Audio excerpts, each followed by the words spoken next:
going to just, can you see me?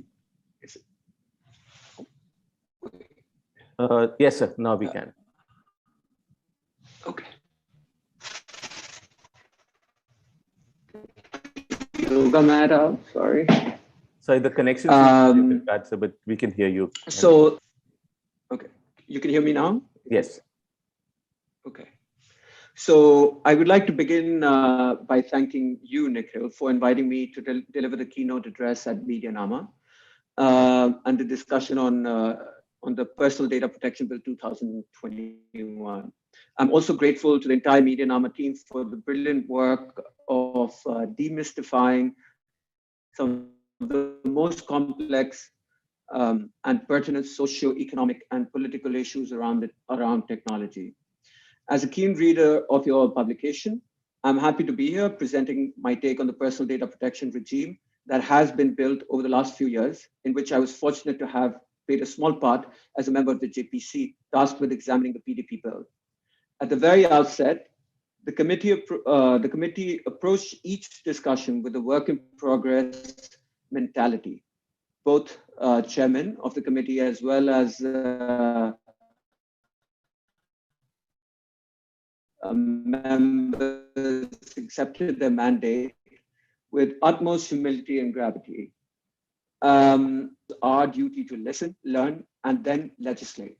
The bill in its newest draft, although imperfect, should therefore be viewed as a living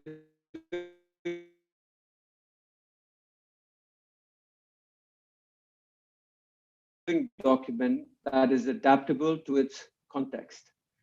It is present with concerns and corrugations is an attempt to balance the tariff factor of the right-based privacy framework of data principles, an enabling environment for industry and state which acts as both data fiduciary itself as well as an implementer of the data protection regime. Although the bill largely sticks to the data protection regime envisioned by the 2018 Sri Krishna report, there are some changes in the latest draft that deserve our attention. Some of these changes can be seen as improvements, while others not so much. Through the course of the discussion, we will listen to many experts on various aspects and implications of the bill. I would like to kickstart the discussion by highlighting what I believe has improved in the current bill compared to the predecessor. I will then refer to the dissent note authored by me and other members of the JPC to highlight some of the concerning aspects of the proposed bill. Finally, I will end by presenting my take on the path forward for our data protection regime. Beginning with what has improved in the bill, first, the transition period, accepting the widespread industry concern of the PDP bill requiring a massive overhaul of existing processes, the JPC has recommended a transition period of 24 months with a phased implementation of the bill.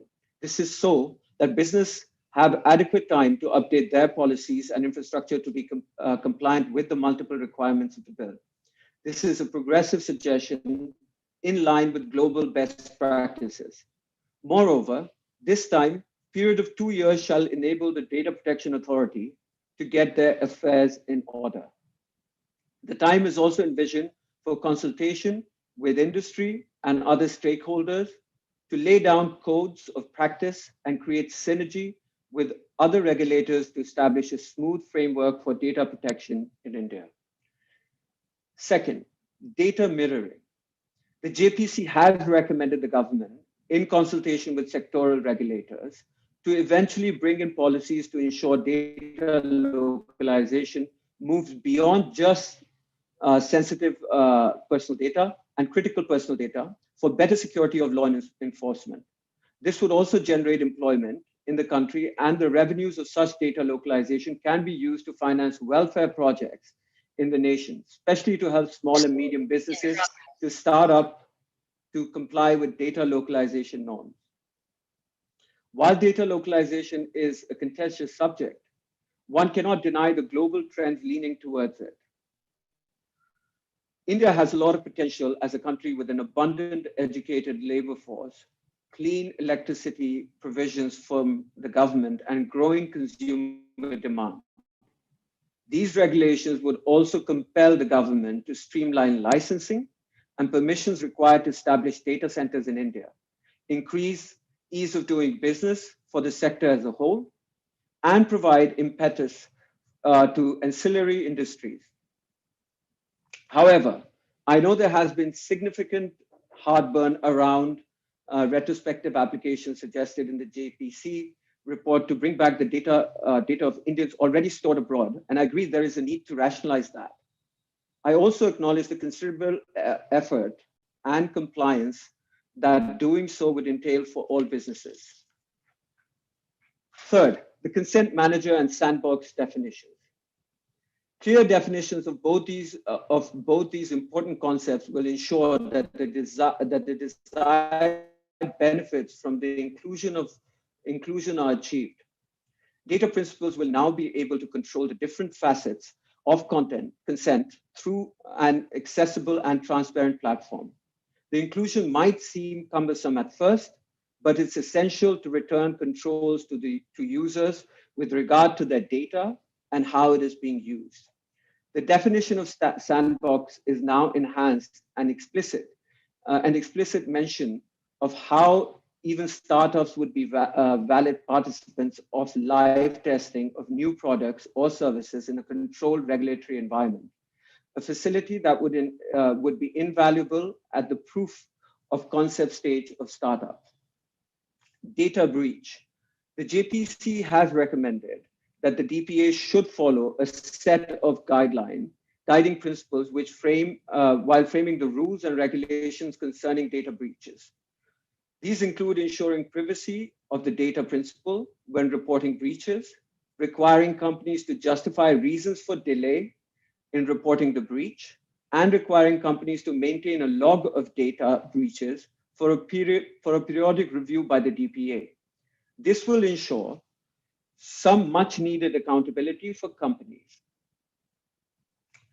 The temporary reprieve to data fiduciary is also added, keeping in mind that some data breaches may occur in spite of precautions as an act of business rivalry or espionage to harm the interest of data fiduciaries. The DPA would use its discretion in such cases to authorize a temporary order on non-disclosure of details if it doesn't compromise the interests of the data principal. This would also help in managing notification fatigue and prevent unnecessary fear. The second bit is what needs improving. So on the other hand, many aspects of the bill are highly concerning and deserve our attention. I will primarily focus on 4 aspects. First, is that the exemption granted 5 of the bill allow the central government, which is the largest data fiduciary in this country, to stay outside the purview of the data protection regime. The Sri Krishna report recognized that unfettered access to personal data by the state without adherence to establish safeguard, such as necessity and proportionality, is potentially unconstitutional. Section 35 of the current bill effectively enhances existing surveillance power of the government without the limitation built in Section 5 and guaranteeing best practices of security under Section 24. It also effectively creates 2 parallel universes, one for private sector and the other for the government. While there are robust regulatory mechanisms in place for the private sector, the bill essentially hands the government a cop-out. This is a grave matter, and I'm hoping it is going to be subject to a full constitutional scrutiny by judiciary. Second, the second issue is the dilution of independence of the DPA. The executive is one of the most significant data fiduciaries in the countries whom the DPA seeks to regulate.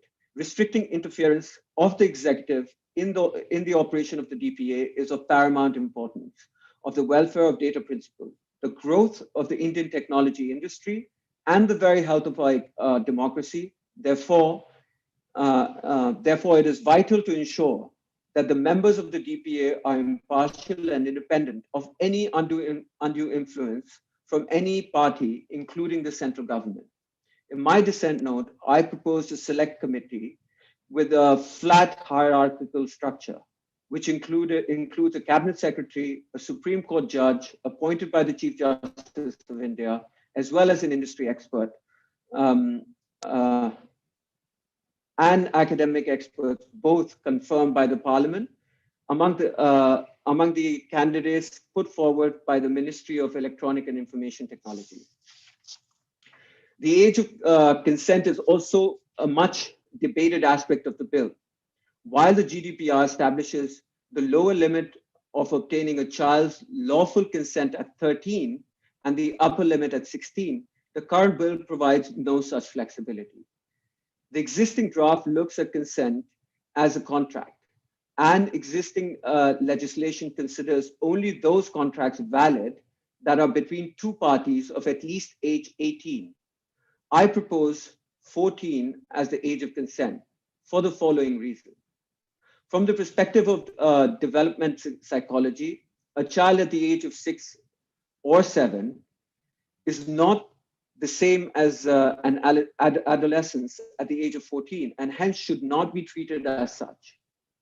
From a parity point of view, equal access to technology still remains a distant dream in India, especially in rural areas like my constituency, Ambedkar Nagar. Within a current framework, children from educated upper-class households will most likely have access to online services at par with guardians empowered to give them meaningful consent. Poorer households usually conduct their online lives on shared smartphones, and the young women in the household are given least access.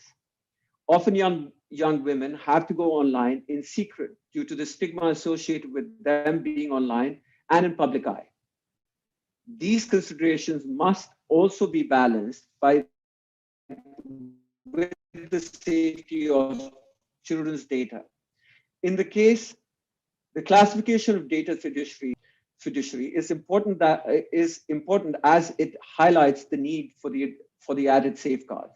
However, I do believe that the provisions relating to the processing of children's data by guardian data fiduciaries should operate from a positive standard of reasonableness, as opposed to a restrictive standard of prevention of harm.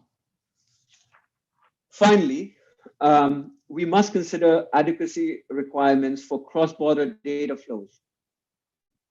Compatibility among international data protection regimes must be in place to facilitate seamless cross-border data flows and encourage foreign investment in the technology sector in India.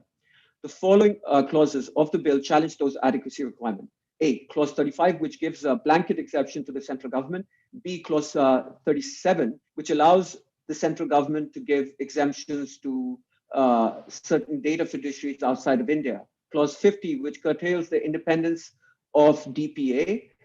And clause 91, which introduces perplexing mandates for data fiduciaries to share anonymized data with the central government.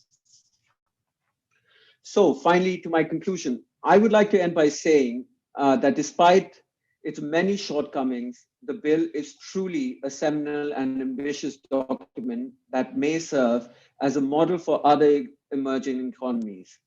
Its implication will be wide-reaching and far-reaching in shaping the next decade of digital Indian economy. I have full faith in the Indian Constitution as its guardians, the judiciary, who will provide checks and balances to some more troubling aspects of the bill. Constitutional morality is the very same spirit that decriminalized Section 377 of the Indian Penal Code and protected the right of women in the Sabrimala case.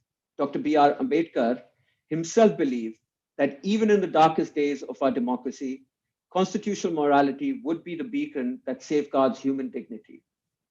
In addition to introducing much needed checks and balances, I hope that this landmark legislation can evolve in the future and move towards a progressive, right-based approach to the data protection regime by guaranteeing the rights to online privacy and a right to online security. I also hope that the spirit of federalism that is time and again threatened by actions of the central government will be rejuvenated by the establishment of state-level data protection authorities that can ensure the enforcement of data protection laws at the state and district levels.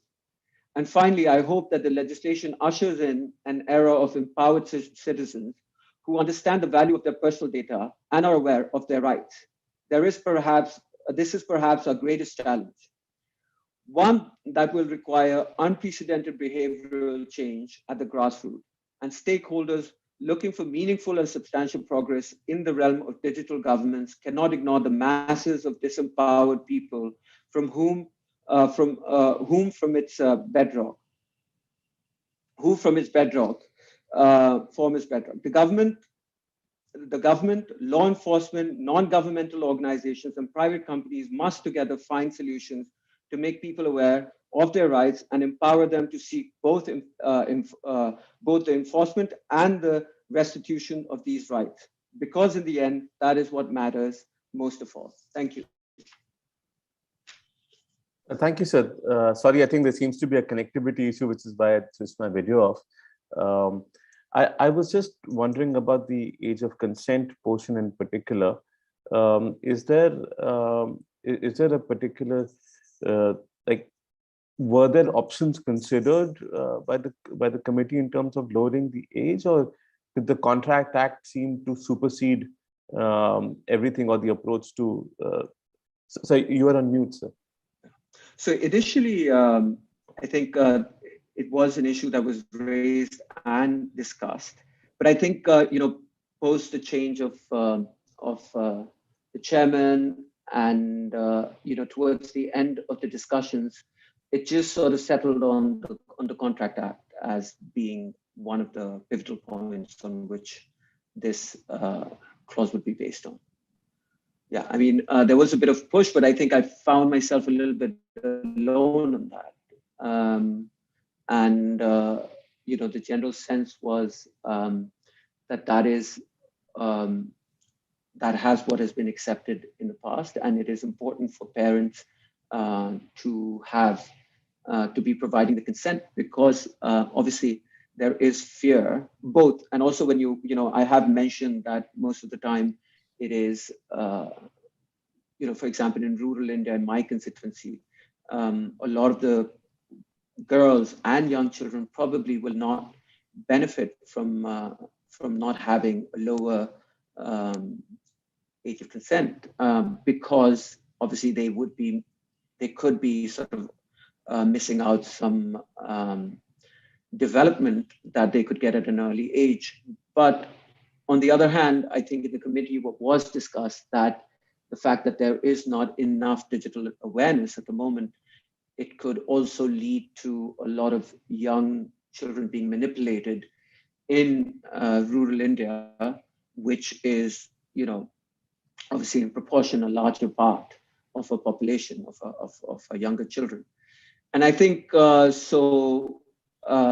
if you look at sort of, the measuring up of this aspect, obviously the committee decided to be on the safer side and opted out for this age. So there was one contradiction that I noticed in this particular section, which is in 16.1. It says that every data fiduciary shall process the personal data of a child in such manner that protects the rights of the child. But in the same clause, you have 16.4 that says the data fiduciary shall be barred from profiling, tracking, or behavioral monitoring or targeted advertising directed at children, and undertaking any processing of personal data that can cause significant harm to the child. It's not very clear in clause 4 whether they're saying all profiling, tracking, and behavioral monitoring is banned or is restricted, or is it that only that which can harm a child is restricted? Because the two clauses seem to be almost in contradiction. Well, I think, there is a little bit of a contradiction there, but I think, to answer your question, the second bit of what you said is the data of a child targeted sort of advertising and targeted pinpoint advertising and targeted children's data manipulation is what the DPA is sort of looking to curb here. Understood, but only that which can cause a child harm, or any profiling, tracking, or behavioral monitoring of any kind, targeting. It's any profiling, behavioral monitoring of any kind. Yeah, that is so. Obviously, as I said, that the larger concern, which I said earlier, was one of the things that came in front of the committee was a large section of our children who still don't have digital awareness or literacy, so to say, and then even after the bill sort of comes into its force, a lot of them will be using the internet. Their parents will probably not be aware of consent and all of these things. So therefore, they have taken up measures to assure that there is some sort of security in place beforehand so that children can be protected. So there's a question from an attendee who's asking whether, aren't the restrictions on cross-border data flows antithetical to the idea of the advantages of international trade and investments? And how did the JPC deliberate on this? So obviously there is, you realize that there are certain, that the central government can allow for cross-border data flows, obviously with, if there is a contract between two companies. But at the same point, when you look at cross-border data flows, it's also being looked at an opportunity by the government. And I don't think there is any harm in looking at it like that. Why can't, in the committee, this issue has come up and the committee sort of deliberated on it, and there were members that talked about us looking at this as an opportunity, and why can't we provide the right ecosystem where sort of data can be cross-border data flows from other countries into our country, and also from our country to other countries, can have data sources where data sort of kept in our country so that it can be capitalized on. There could be jobs, there could be there could be a whole ecosystem that could be built so that that within our country it can generate revenue, so that we can have not just an engineering hub, but also something that would keep us pretty much in place with data as well in our country itself. Understood. So I guess the challenge, for example, that I was thinking of, and that's one of the points that we want to discuss, is that, let's say, if I'm making an international transaction to buy, let's say, access to a mailing service like MailChimp, that payment data is effectively now sensitive personal data. And so just last year, there's an important technology service called Heroku, which many coders use as a runtime environment, I believe, for developing programs, and that they stopped servicing the Indian market because of the RBI's restrictions on payments data, on the restrictions on recurring payments, and the more and something that they deferred later, but the card on file issue, which is still not resolved. So if some of these global services stop servicing the Indian market, then it becomes difficult for coders and developers here, essentially, because some of these cross-border data flows restrictions will impact the access to services for Indians. Yes, and I think that once the regulations come into place, even the DPA is, it's allowed to sort of put in regulations that could come in from industry. And it is this time frame that has been given to them. And I believe that, regulations can be formed around, in order to overcome these challenges and allow for business to thrive. So there is space at the time of the regulations being formed. Understood. So there's a question from Varun Behel on the new element of psychological manipulation, which impairs the autonomy of a person, being included in the definition of harm. He was wondering what your views are on why this was included by the JPC and what was the problem sought to be solved. Can you repeat the question, please? There is an inclusion of the term in terms of harms, saying that a harm could be psychological manipulation, which impairs the autonomy of a person. That's been included in the definition of harms. So we were just, he was wondering about why this was included by the JPC and what was the problem that was sought to be solved. I think, psychological manipulation also could be, in the discussion, obviously, it was to deal with, a lot of the members of there had their own experiences that came to the table. So, anything related to their work or their personal or public life that has been, which has come out in the press or was wrongly up there, has impacted them psychologically and has, harmed them in a way. So that has also been sort of things that cannot, that don't have really any basis, but have been put out there in the public that have psychologically affected a person. That has also been taken into its definition as harm.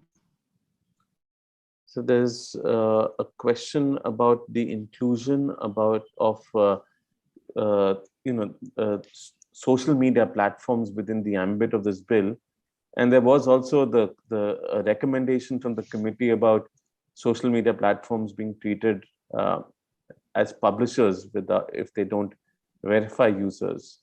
I'm just wondering about wouldn't that be antithetical to the idea of privacy, because in order to verify users, they'll have to take copies of ID cards of every individual that uses social media platforms. So at one level, totally. I mean, I agree with you on this point, but obviously, there are sort of when you have a committee that is looking and it's obviously all politicians, they have their experiences that also come on the table, and one of them obviously is to do with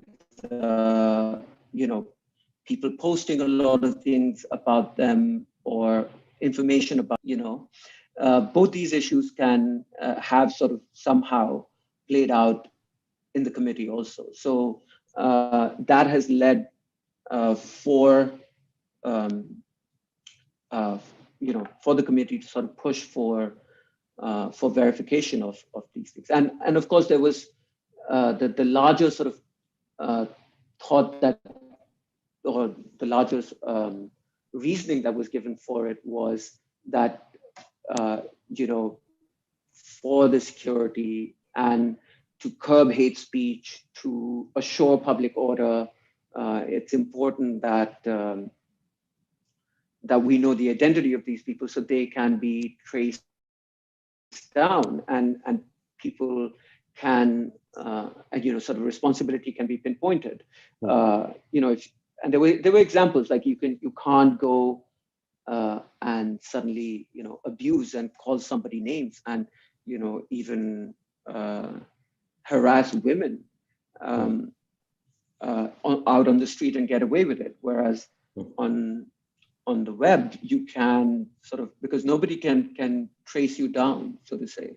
especially on these social media platforms and everything. And it takes, even though there are legislations in place, it just takes way too much time.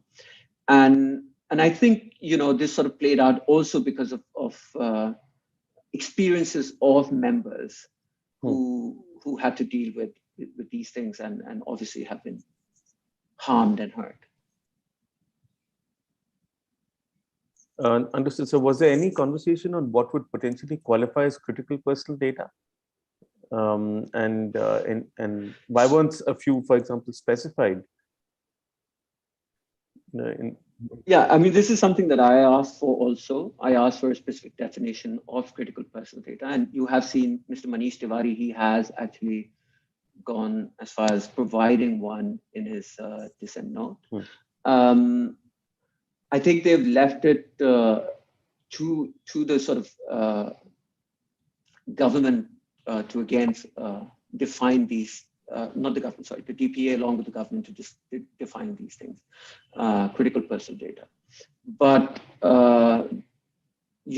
what is in place is they have looked at critical personal data, which was talked about and which is part of the bill also, is iris scans. They've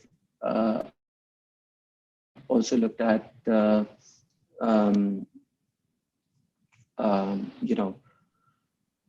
your blood group, your health information, all of these things also that the committee deliberated on, but also has left it for a while. Yeah. Understood. So the other one was the inclusion of non-personal data as a framework within the ambit of this bill.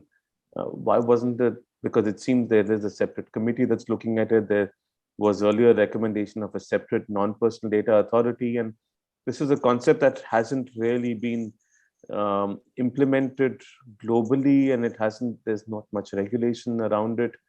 I was just wondering, what was the rush to include non-personal data in this bill, especially when the overlap it has with intellectual property is quite significant? Yeah, I mean, totally. I mean, there shouldn't have been any rush to include this, I think. And at the same point, as there is the ministry is looking into it, and there is committee in place that is sort of deliberating on how to sort of classify non-personal data and how it can be used. The committee wanted to, I think, it's for the future, so to say, not to have many,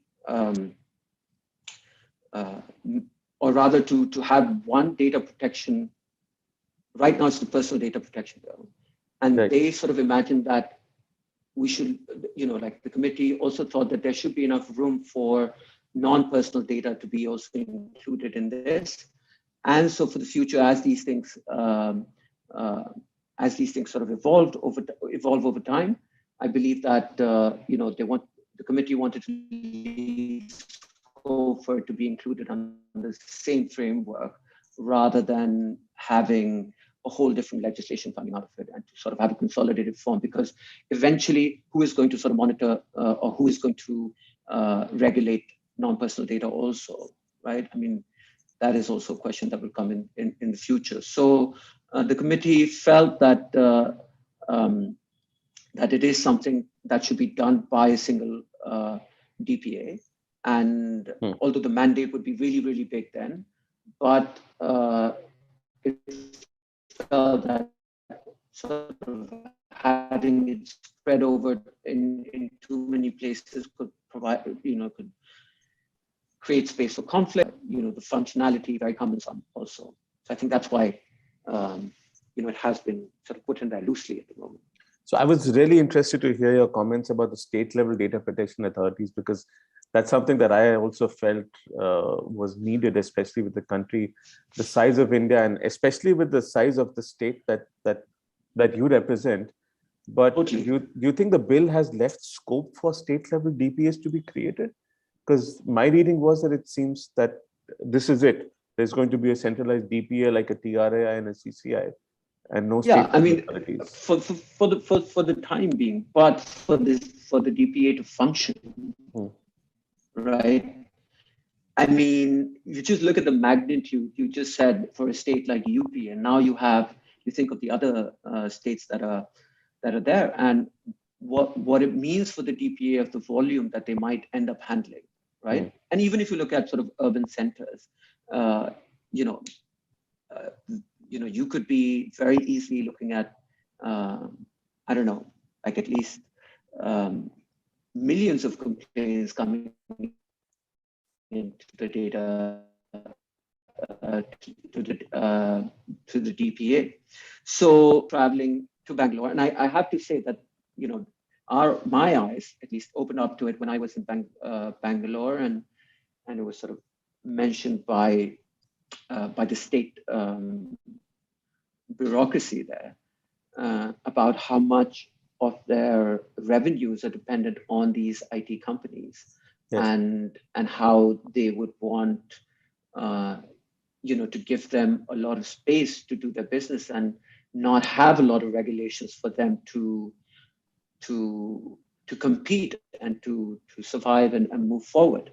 And therefore they wanted a state level DPA that would decide for itself in order to make the state more competitive.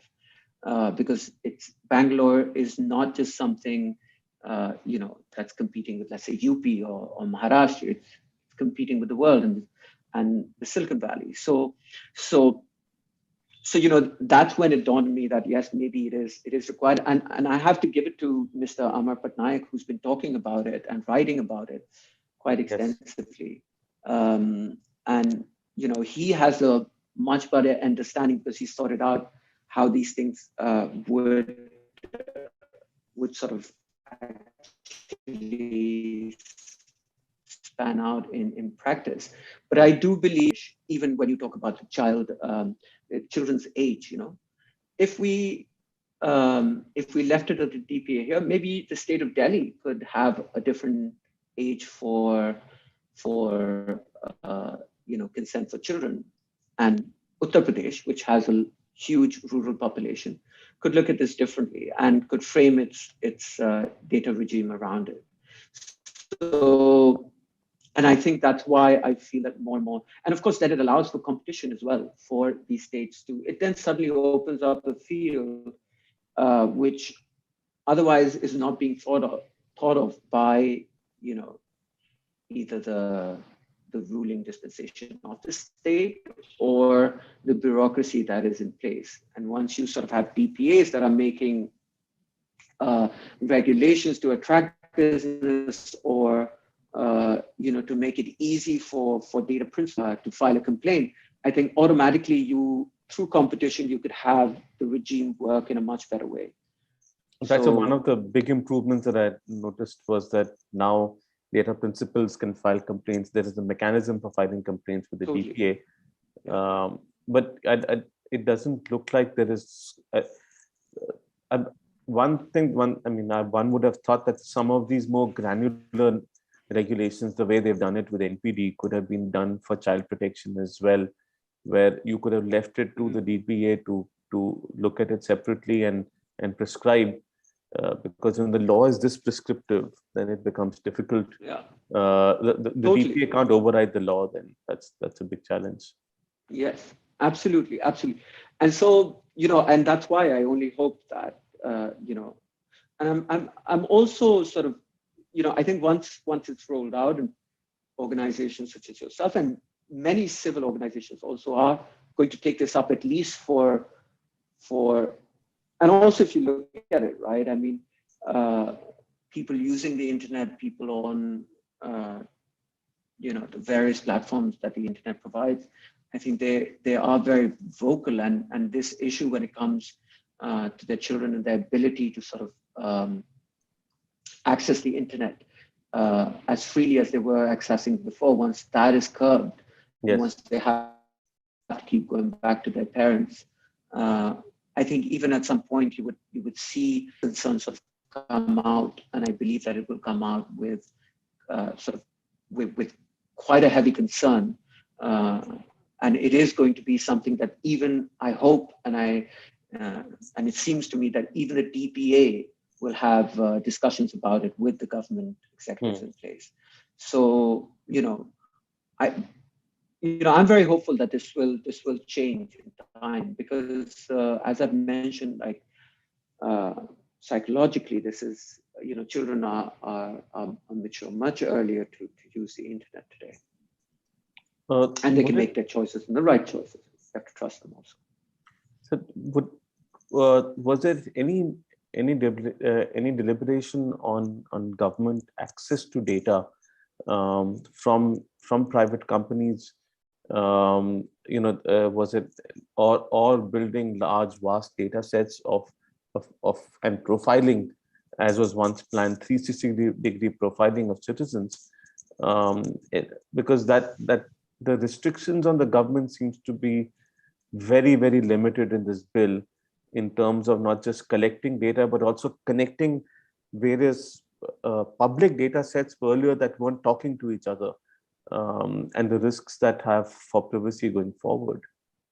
I'm specifically talking about the plans around NatGrid, which plans to initially connect, I believe, 21 public and private databases, and then subsequently, as was an initial plan, almost 1,600, 1,700 public and private databases. So many startups that have data for Indian citizens could certainly find that an intelligence agency is asking for a live data feed or something of that sort. So, obviously that is the biggest concern, and that has been raised, if you see, in much of the dissent notes that have sort of come in. And yes, it is very worrying. And there was debate on this, and but obviously, the government, under the garb of national security, under the garb of public order, maintaining of law and order, the government seems to be sort of taking in all of these things in a stride and saying, well, we need to have this access if we want to control. Think of COVID, think of all of these things. We need to the government needs to be able to do this, and essentially, one must trust their government. So that was also something that was said in the committee. But I do believe that they have sort of increased the ambit of it, whereas it was just for national security. Now it has been sort of they've given two more additional lenses to go out and get this data. So again, we just hope that it sort of doesn't. I mean, it is going to be constitutionally tested, and let's hope that the judiciary is able to do its job, and somewhere it takes in the concerns of the general public. And it is extremely, and given how things are not just in India but across the world, how data is being used to rein in the masses, so to say, or to in a way even often domesticate them, make sure that that they are. You can think about it. If there is a farmers' protest happening, it would be very easy under the garb of public order to go out, screen all of these people, and even take their sensitive person data just by sort of the CCTV cameras that they have, and even go back home and then trouble their families or their children, so that they can be dispersed. So very fundamental rights are at stake, and that is something that we are still hoping that the judiciary is going to stretch out and protect. In fact, so that reminds me that we filed a bunch of RTIs with Delhi police and a couple of police departments about their about whether they used facial recognition on the footage that was captured using drones during the protests that took place a couple of years ago for CA and also in the Delhi riots. Yeah, exactly. CA and the Delhi riots that happened after that. They were using footage They did facial recognition. And even the Home Minister, I think, went either on TV or he said it on the floor of the parliament. I'm not too sure, but he said that he was, that they have video footage and that they are screening all of these people. And, most of them, as you saw, turned out to be from a particular religion. So, and the others, obviously, it was a communal riot. So obviously, there has to be two hands to clap, and it was sort of targeted at one side. So there's one interesting question about the added clauses of hardware regulation. Which Niranjana was asking about that particular clause and mentioning that the recent UP government tablets, which show that the tablet is not secure in a way that it infringes privacy. So what was the reason for inclusion of this of hardware part? So the chairperson at the time was very, very keen to sort of have this, and also and she had sort of genuine concerns also. Basically, there are various apps that are sort of monitoring you. They have your facial recognition, they have your iris, they have your fingerprints, and they're monitoring your temperature. They know where you've gone, how your movements are, and they believe that it is.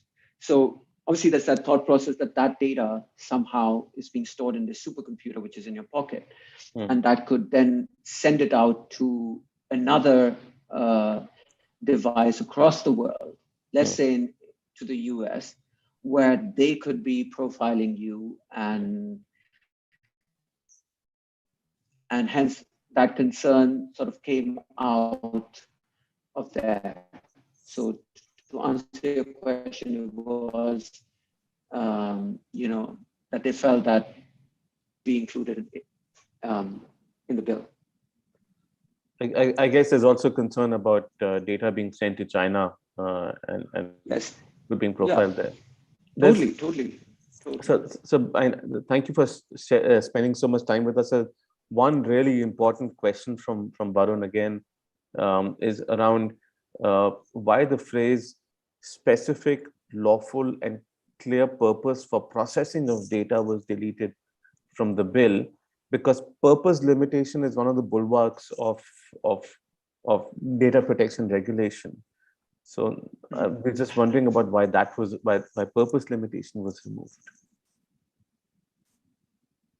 Well, I mean, of course, the government feels that that it acts as a responsible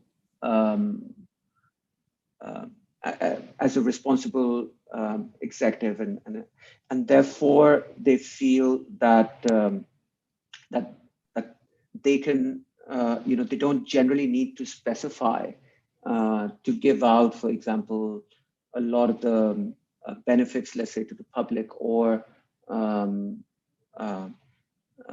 to provide goods and services to the country, and they don't need to specify it all the time. And the fact that it is removed, it is sort of questionable, and it is something that brings into light that sometimes the government is trying to tilt the bill in its favor and have control over how data should be managed and operated. So I may be mistaken, but the purpose limitation has been removed for everyone, it seems, not just for the government.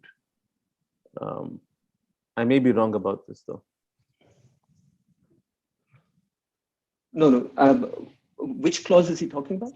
The purpose limitation. It's the fact that any processing must be limited by a purpose. You need to specify the purpose for which you're collecting data. Yes, but I don't think it's totally removed. Has it been removed? I mean, I haven't looked at this in much detail. I might have to come back to you on that.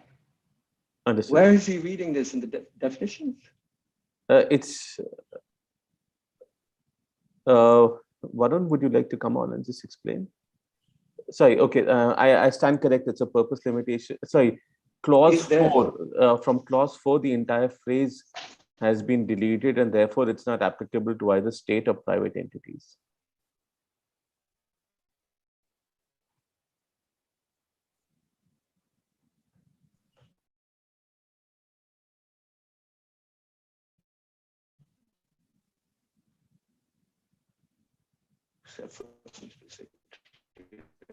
And lawful purpose.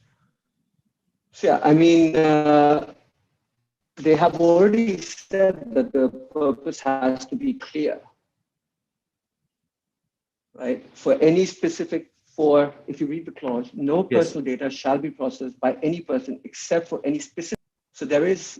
It is there. It is right. So this.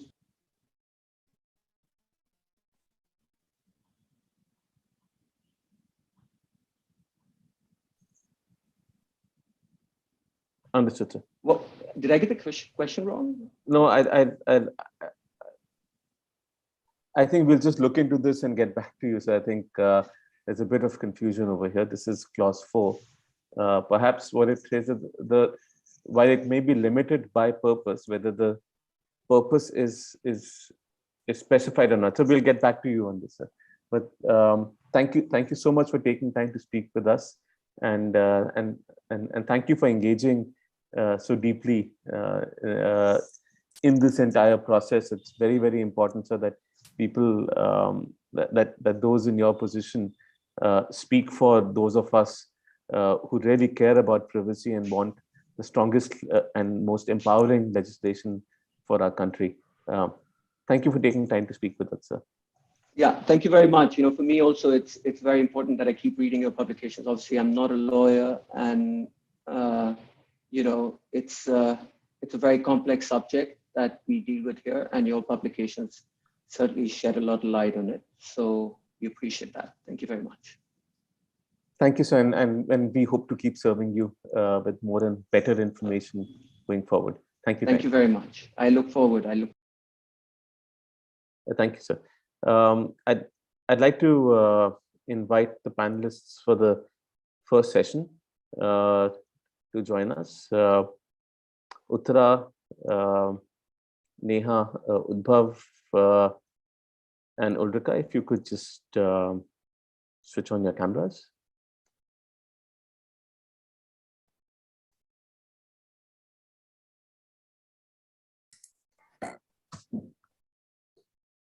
Good morning, good afternoon, everyone. Good morning, Ulrika.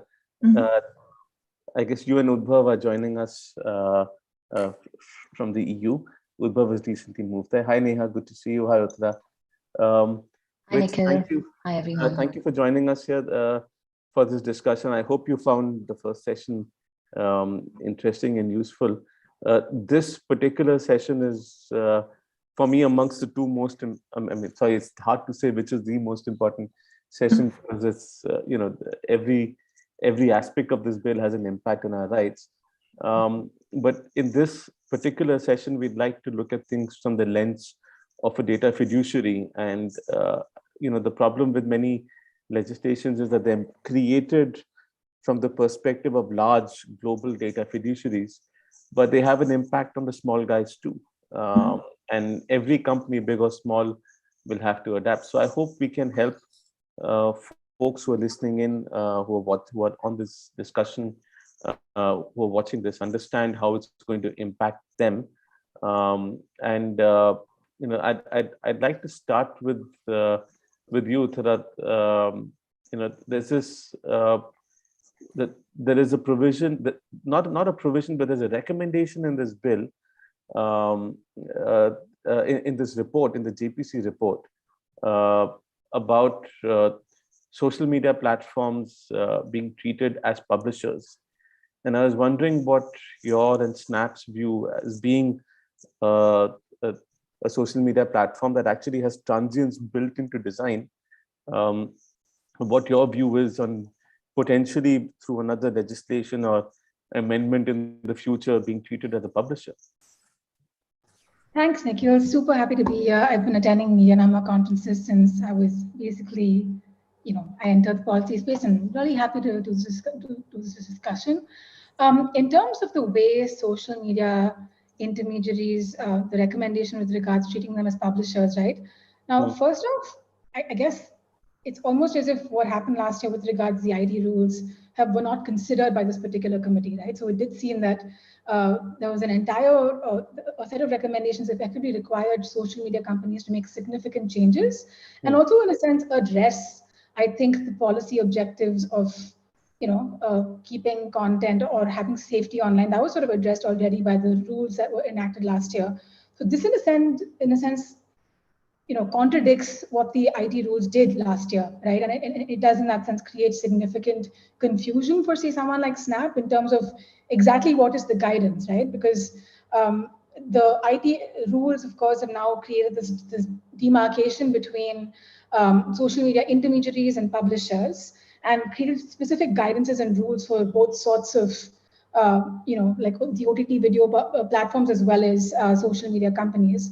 So this, in a sense, was new, and also sort of it seemed to me as if perhaps the JPC had not considered this conversation that was sort of happening at the same time. And so, yeah, we just generally think that this is not a good fit in a data protection legislation. You don't see something like this in the APEC or the GDPR, for instance. And it's obviously content regulation is a complex question in itself, and sort of force fitting that into this particular statute, we thought was pretty misplaced and definitely also confusing from a compliance perspective. But do you think that social media intermediaries should be treated separately from a privacy perspective from others? I don't know that would necessarily solve or create. I mean, this new category. I think the earlier version also sort of created this category called social media intermediaries, right? And there was sort of now it's called platforms. Not exactly right. So I don't know. I don't know that sort of create all of those provisions seem to me to be solving a different policy issue. They seem to be solving for content related issues, and that to me requires separate consideration. There's also, again, worrying talks about the IT Act being overhauled, for instance, in parallel, right? And it seemed as if perhaps if there were remnant concerns with regard to social media platforms, perhaps that's a better location for us to visit these questions in detail and, with due consideration, having every stakeholder involved in the conversation. But it certainly seemed as if just the broader mood music around tech policy at the time that the JPC was having its conversations sort of influence some of these recommendations, right? And therefore we see this regulation now is this omnibus digital economy law that's also covering like social media regulation and algorithmic accountability and devices and that. And I definitely feel, social media regulation as well as some of these other issues don't necessarily make for a good fit within this statute. Yeah. I love that phrase mood music in this context. Thanks for that. That you probably heard Mr. Pandey talk about his recommendations around the age of consent. Snap as a platform has relatively younger users. So how do you see, what's your view on this, on 18 as an age of consent, and how do you see it being implemented? What's your take on that restriction? I mean, first off, right, in terms of the children's data piece in the bill, age 18 is a high threshold. It's much higher than the US, which I think is 13 years old. Age, the UK again is 13. The GDPR has 16, but it offers member states flexibility. So effectively, by saying 18 is our age of consent, we're effectively cutting off 41% of the population, right? And it's sort of noteworthy because this is a time where tech adoption has generally seen acceleration because of the pandemic. So of course, number one, you're sort of taking away autonomy from young persons. The second thing, of course, on the parental consent piece, right? From Snap's perspective, this parental consent requirement would effectively require us to build a parental consent flow. And for Snapchat specifically, one of the problems is that, parents are actually not Snapchat users. Most of our users are between the ages of 13 and 25. So you won't necessarily have parents on Snapchat. And so our our consent flow will effectively have to be off platform, right? So it might look like an email-based solution, which, as you can imagine, is quite manual and will introduce a fair degree of friction into just that process, right? So this is just, number one, not great for us as a service. It introduces a lot of friction. And of course, there's this whole question of like resourcing and engineering as well, just because it's a separate point, but there are sort of implications with regard to actually having, a budget spend dedicated towards creating this consent flow. Maybe the other one thing I'll say is age verification. I think you brought that up as well earlier when you were speaking with Mr. Pandey, right? So again, the verification piece struck us as a pretty complex and risky process, right? So, the UK ICO published this opinion in October last year, and they effectively said stuff that I think is, would be especially true also, for our market. Essentially, when you're collecting ID, I'd imagine that verification would require you to verify against some sort of government ID, right? So Aadhaar.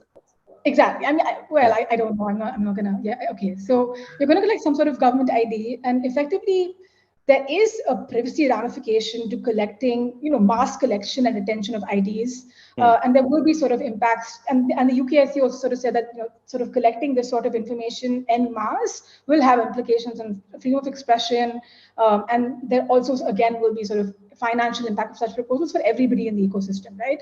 So I think it is for this reason that regulation as well sort of asked for there to be more restraint while jumping into verification. And I feel like, the complexity hasn't quite been acknowledged by our law. And again, it's just sort of been like, let's just do this too, sort of thing. And I definitely want to call out that is going to be a complex thing for all social media entities and other entities that, would require to age verify. So, but before we move to Ulrika, I'm just going to nudge you a little bit more on this. What's an ideal way of approaching this? Because let's say even if the age of consent was reduced, you would still need to verify whether someone is, of the age that they are in, that they're claiming to be, or do you think there is no need at all? How do you then implement it in a manner that ensures that that underage folks don't come onto platforms where they shouldn't? Look, that's certainly a legitimate question, and there are no sort of easy, obvious answers. I do think it's something that everyone in the ecosystem needs to get together to evolve a solution. In terms of what companies could do, I guess that various players in the ecosystem sort of need to come together to see what the resolution might be. But there are many things that you can do to try and ensure that people are in fact the age that they're trying to say, right? So there are AI-based tools, for instance, that can try to assess whether or not your users are in fact a certain age. There is, of course, ID-based verification, but of course there are risks involved with that as well. There could be, for instance, parental verification of age. The whole parental consulting sort of solves for your age of, your underage users as well. So there's that sort of thing. And then there's also sort of preventative measures that platforms can take where you effectively don't market and don't allow users who are, below, say, 13 years of age to, even open an account in the first place.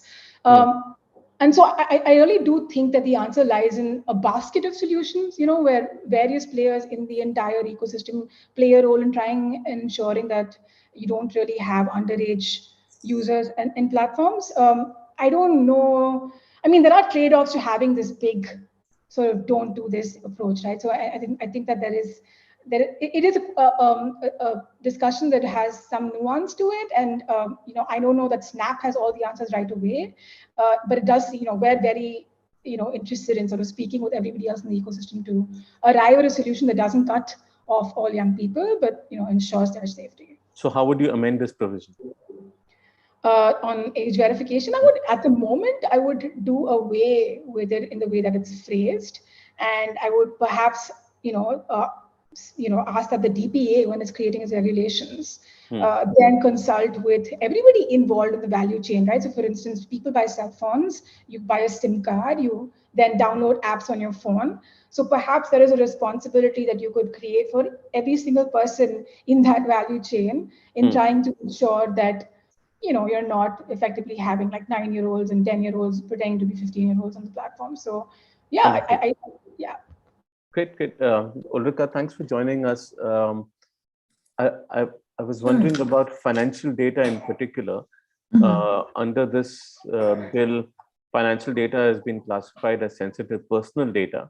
For PayU, how does this impact, the processing of data? How does it impact the operations across countries? You're an entity that originated in India, from what I recall, but it's a global company. Sure. And so a little bit on, how does this impact your operations? Yeah, no, absolutely. And thank you, Nikhil, for this opportunity to be part of this. I'm really happy to be able to bring my views to this discussion as well. Having with my baggage of 20 some years of privacy law back and quite involved in the GDPR discussions prior to the law coming into force 3.5 years ago. I think there are a couple of, I just want to say, as a payment company, very, big, I would say, in India, but also, as you say, globally now, right? We absolutely welcome this bill, the personal data bill. It's needed. It's much needed. And there are a couple of things in there I just want to just take the opportunity to talk about before we go into what could be changed with the bill. One of the things is around the fact that there is an emphasis, like many countries around the world. The Indian privacy bill is kind of looking at the GDPR for sure, and there are some basics, similarities there. And what I do like, and what we also from as a payment company that really talks about bringing trust into the digital payments. It's around the fact that we have the bill puts an emphasis on consumer trust. And I think that is really, really important in a country like India as well. And especially given that consumer trust is one of the main, I'd say, main things globally that we can see, main trends globally. So I think that is really, really, really important. I think from a couple of things that I would like to see change when you talk about financial data. Obviously, as you say, it's considered as sensitive personal data. I think what we would advocate and encourage or welcome a discussion around is that not all financial data should be considered sensitive personal data. The term is very broad, and because the entire transaction string that can be considered financial data under the definition or under the wording in the law. The card information that we're processing is sensitive data. But my point is that we already have the RBI, who is our regulator. They've already prescribed the guardrails to kind of protect the card information. And by kind of limiting, if you want, the entities who can store the data and who can collect it, right? There are specific guidelines around that for collection. For instance, there are some specific rules around security measures, PCI DSS. For storage, there has to be a bank or a card scheme. My point is that those rules are already there. And by saying that financial data broadly has to be considered sensitive personal data, it's to go a little bit too far, and just encourage or maybe let those sectoral legislators like RBI for financial data continue to lead. Could you illustrate with an example about how something might get impacted, some function might get impacted because of this restriction? No, I mean, I think one of the outcomes of something being classified as financial data under the current law is that it requires explicit consent, right, for the processing of the data. Right. I think that is one, from my perspective, one of the main concerns, right? So, for example, is there as a user, if there is a particular what would for a user, what would get disabled? or for a merchant that, let's say, uses a payment service, what would get disabled if this were to go through the way it is? Not sure if it's a question of disablement, but it's a question of not of the customer journey, if you want, right? Okay.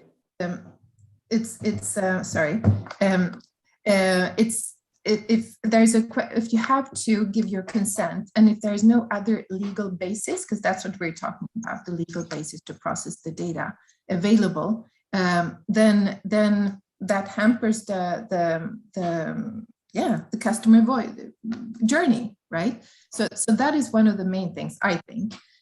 You can rely, like, just draw on some of the possibilities or what the GDPR has in place. For instance, consent is just for certain types of data and not, but then you can rely on other legal bases. And I think that I would really welcome having no, so do any of your organizations practices get hampered if they're not able to, let's say, get approvals for taking financial data out of the country? For taking financial data out of the country, I don't know if that, so I mean, you also, I think you're touching upon the data localization rules as well, right? And that's another point that obviously the bill is touching upon, the data localization, but again, we have the RBI that is kind of has specific rules around that when it comes to payments data, etc. That is specific, and I think that is again a plea to not to kind of let those sectoral bodies continue because they know more maybe than the central government what's at stake. So I think that is, if you then broadly say that financial data, no matter what we define as part of the financial data, needs to stay in India, then yeah, that could be an issue, right? So I think maybe reconsider the broad definition of financial data, and also the same thing with critical data. We don't know what that is yet, right? So that is also a little bit of a concern from as companies now need to continue to start preparing. What should they look at, or should they, they have come a long way doing something, and then all of a sudden 6 months down, one piece of data is now considered critical data, and things have to be, reshuffled within the plan going forward. So, I mean, those are just a couple of things regarding financial data, but I think also, I don't know if you want me to add a few other things, Nikhil. Sure, please go ahead. Yeah, I think also in terms of, as I said, I absolutely applaud the fact that there is a privacy bill on the table. It's needed.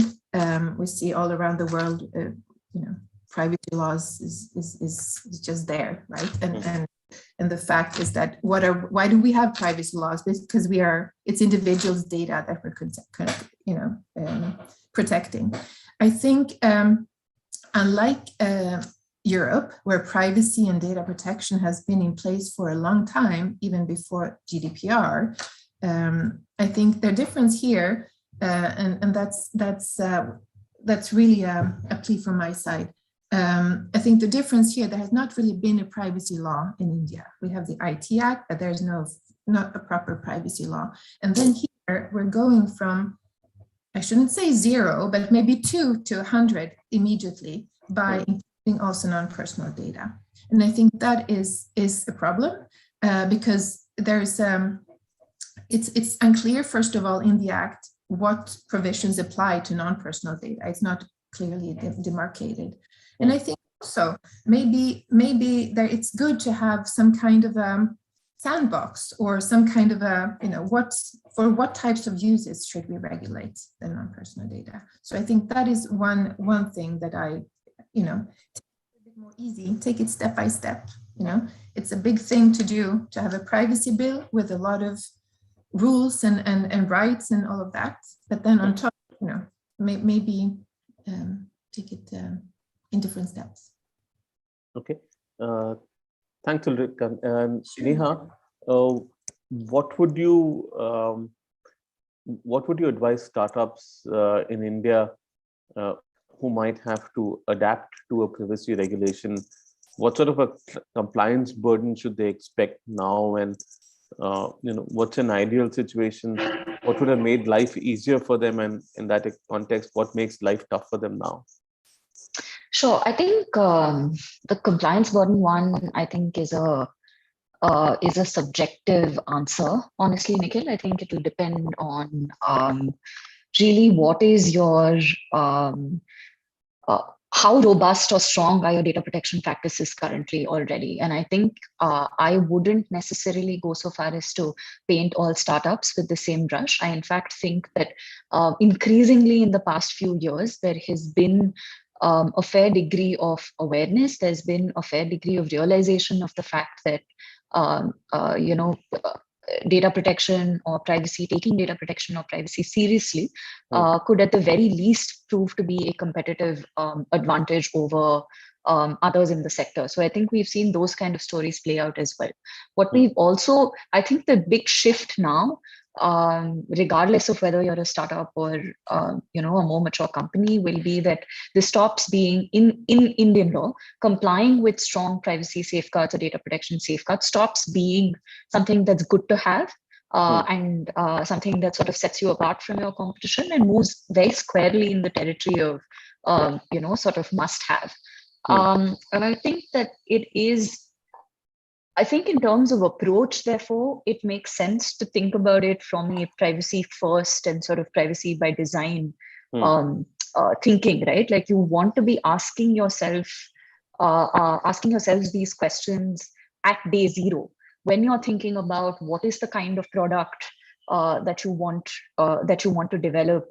What are the different decisions that you want to make about the kind of data that you're going to be collecting, processing, monetizing it? What are the processing activities or functions that you want to be performing on that data, which then obviously affects the kind of business model you're thinking about. It affects the kind of product you're choosing to design, not design. It will play out in how you're structuring and designing your UI. What is the kind of user experience you want your users to have? So I think start asking the data protection question sort of at day zero or day one, because it is going to have an impact on every single sort of commercial decision that you take, right? So that's just sort of a overarching sort of headline view. And then of course, in terms of compliance, there is a lot, right? Depending on, whether you're a data fiduciary or whether you're a data processor, depending on whether you have operations that are localized to India, whether you have cross-border operations. I mean, then some of these become questions that get decided on a case-to-case basis. Again, if you're dealing with the kinds of information that you're dealing with, if you're a fintech startup, you can expect a higher level of compliance. If you're a health tech startup, anyone dealing with sensitive personal information can expect like a greater compliance burden. Yeah. So I would say, was just wondering, yeah, Neha, in the last in the keynote address, Mr. Pandey also mentioned that he started thinking about state level data protection authorities after the Karnataka government representatives said that they want to make life easier for Bangalore startups because they're sort of competing globally. I'm just wondering, are there particular compliance burdens in this bill that you wish weren't there? What are changes that might that are particularly onerous, and or what are provisions that are onerous for startups? And are there better ways of protecting user rights and also having lower compliance burdens for startups here? Are there specific provisions that you want to flag? So I think quite a few. I think the big one, honestly, would be that consent remains pretty much the only ground for processing any kind of personal information. And this hasn't really changed between the previous iteration of the bill that went to the committee for deliberation, the 2019 version, and the bill that we've seen come out, right? So consent still remains paramount. The only exception is, you can process data, if not for consent, for certain reasonable purposes. But the reasonable purposes, again, will the Data Protection Authority, which whenever it will be set up, whenever it will frame regulations, will decide for me what is a reasonable purpose and what is not a reasonable purpose. And this, for example, Ulrika was making the point earlier on, what we're seeing globally is maybe some kind of an alignment with the GDPR. But this, I think, is one of the instances where there is a fairly big sort of gap between how in India we're thinking about personal data protection or grounds of processing versus what you have in the GDPR, where you have a legitimate interest ground, which can play out and be understood in several different ways, right? Maybe even routine processing, maybe direct marketing, network security, fraud detection. It could be a whole bunch of different things that could qualify as a legitimate interest. And we don't have that kind of flexibility. Businesses in India, I don't think, are going to have that kind of flexibility. In fact, what you have is the JPC recommending that one of the things that a DPA can keep in mind when they're deciding what is a reasonable purpose is a legitimate interest of a business. And I honestly don't know what they mean when they've made that change, right? Like it's not the GDPR standard. In practice, it doesn't make a difference because you still have the DPA who's going to decide what are these exceptions to consent. So I think that to me would be the big one. The second change I think that I find really, really curious is there is a provision that deals with data quality, right? I think that's clause 8, which says, just give me a minute. Yeah, that says quality of personal data processed. And over here, the committee recommends a new clause being added, which says that a data fiduciary may share, transfer, or transmit the personal data to any person as a part of any business transaction in such manner as may be prescribed. And again, I honestly don't really understand what the point of adding this here is, right? So basically, in a routine business transaction, if I'm a startup, I want, there are several different scenarios in which I may want to transfer data to a different party. So am I now going to have to wait for rules or regulations to come through that tell me what are these situations in which I should be transferring data or not be transferring data? And if you read the accompanying text that the committee report has come out, it reads to be like a fairly sort of suspicious view of business, right? It says, in order to curb the seamless sharing, so and so and so and so, especially under the garb of services.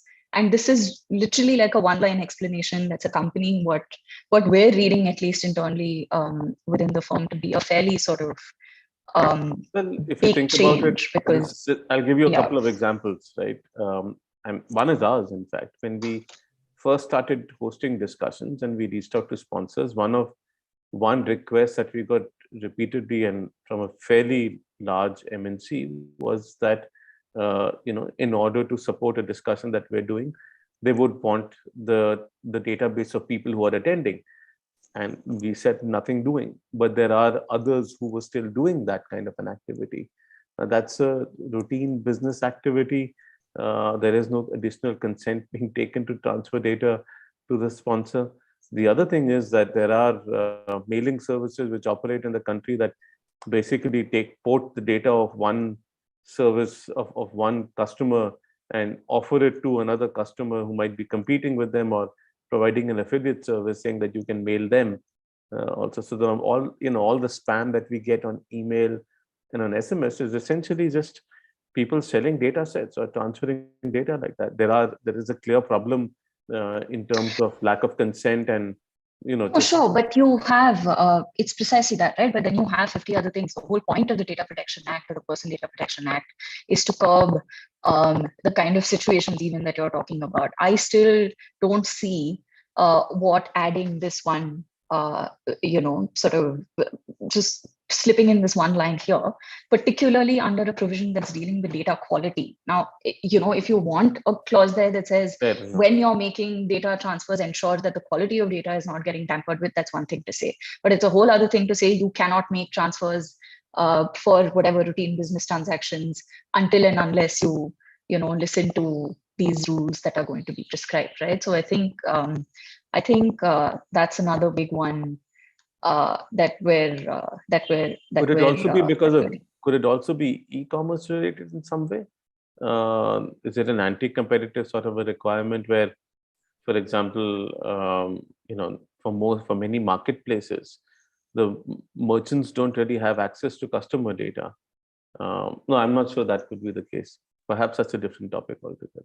Maybe.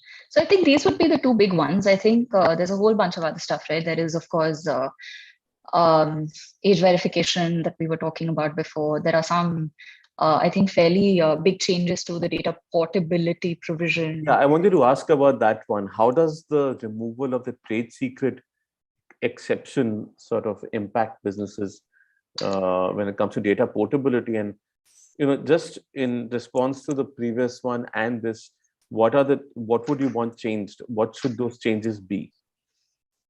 So I think the previous one, I would just say sort of straight delete, right? I don't think that 8.4 is necessary. The example that we were talking about earlier, which is in terms of which is that added requirement that I said, when you're sort of transferring data, I don't think that needs to be there at all.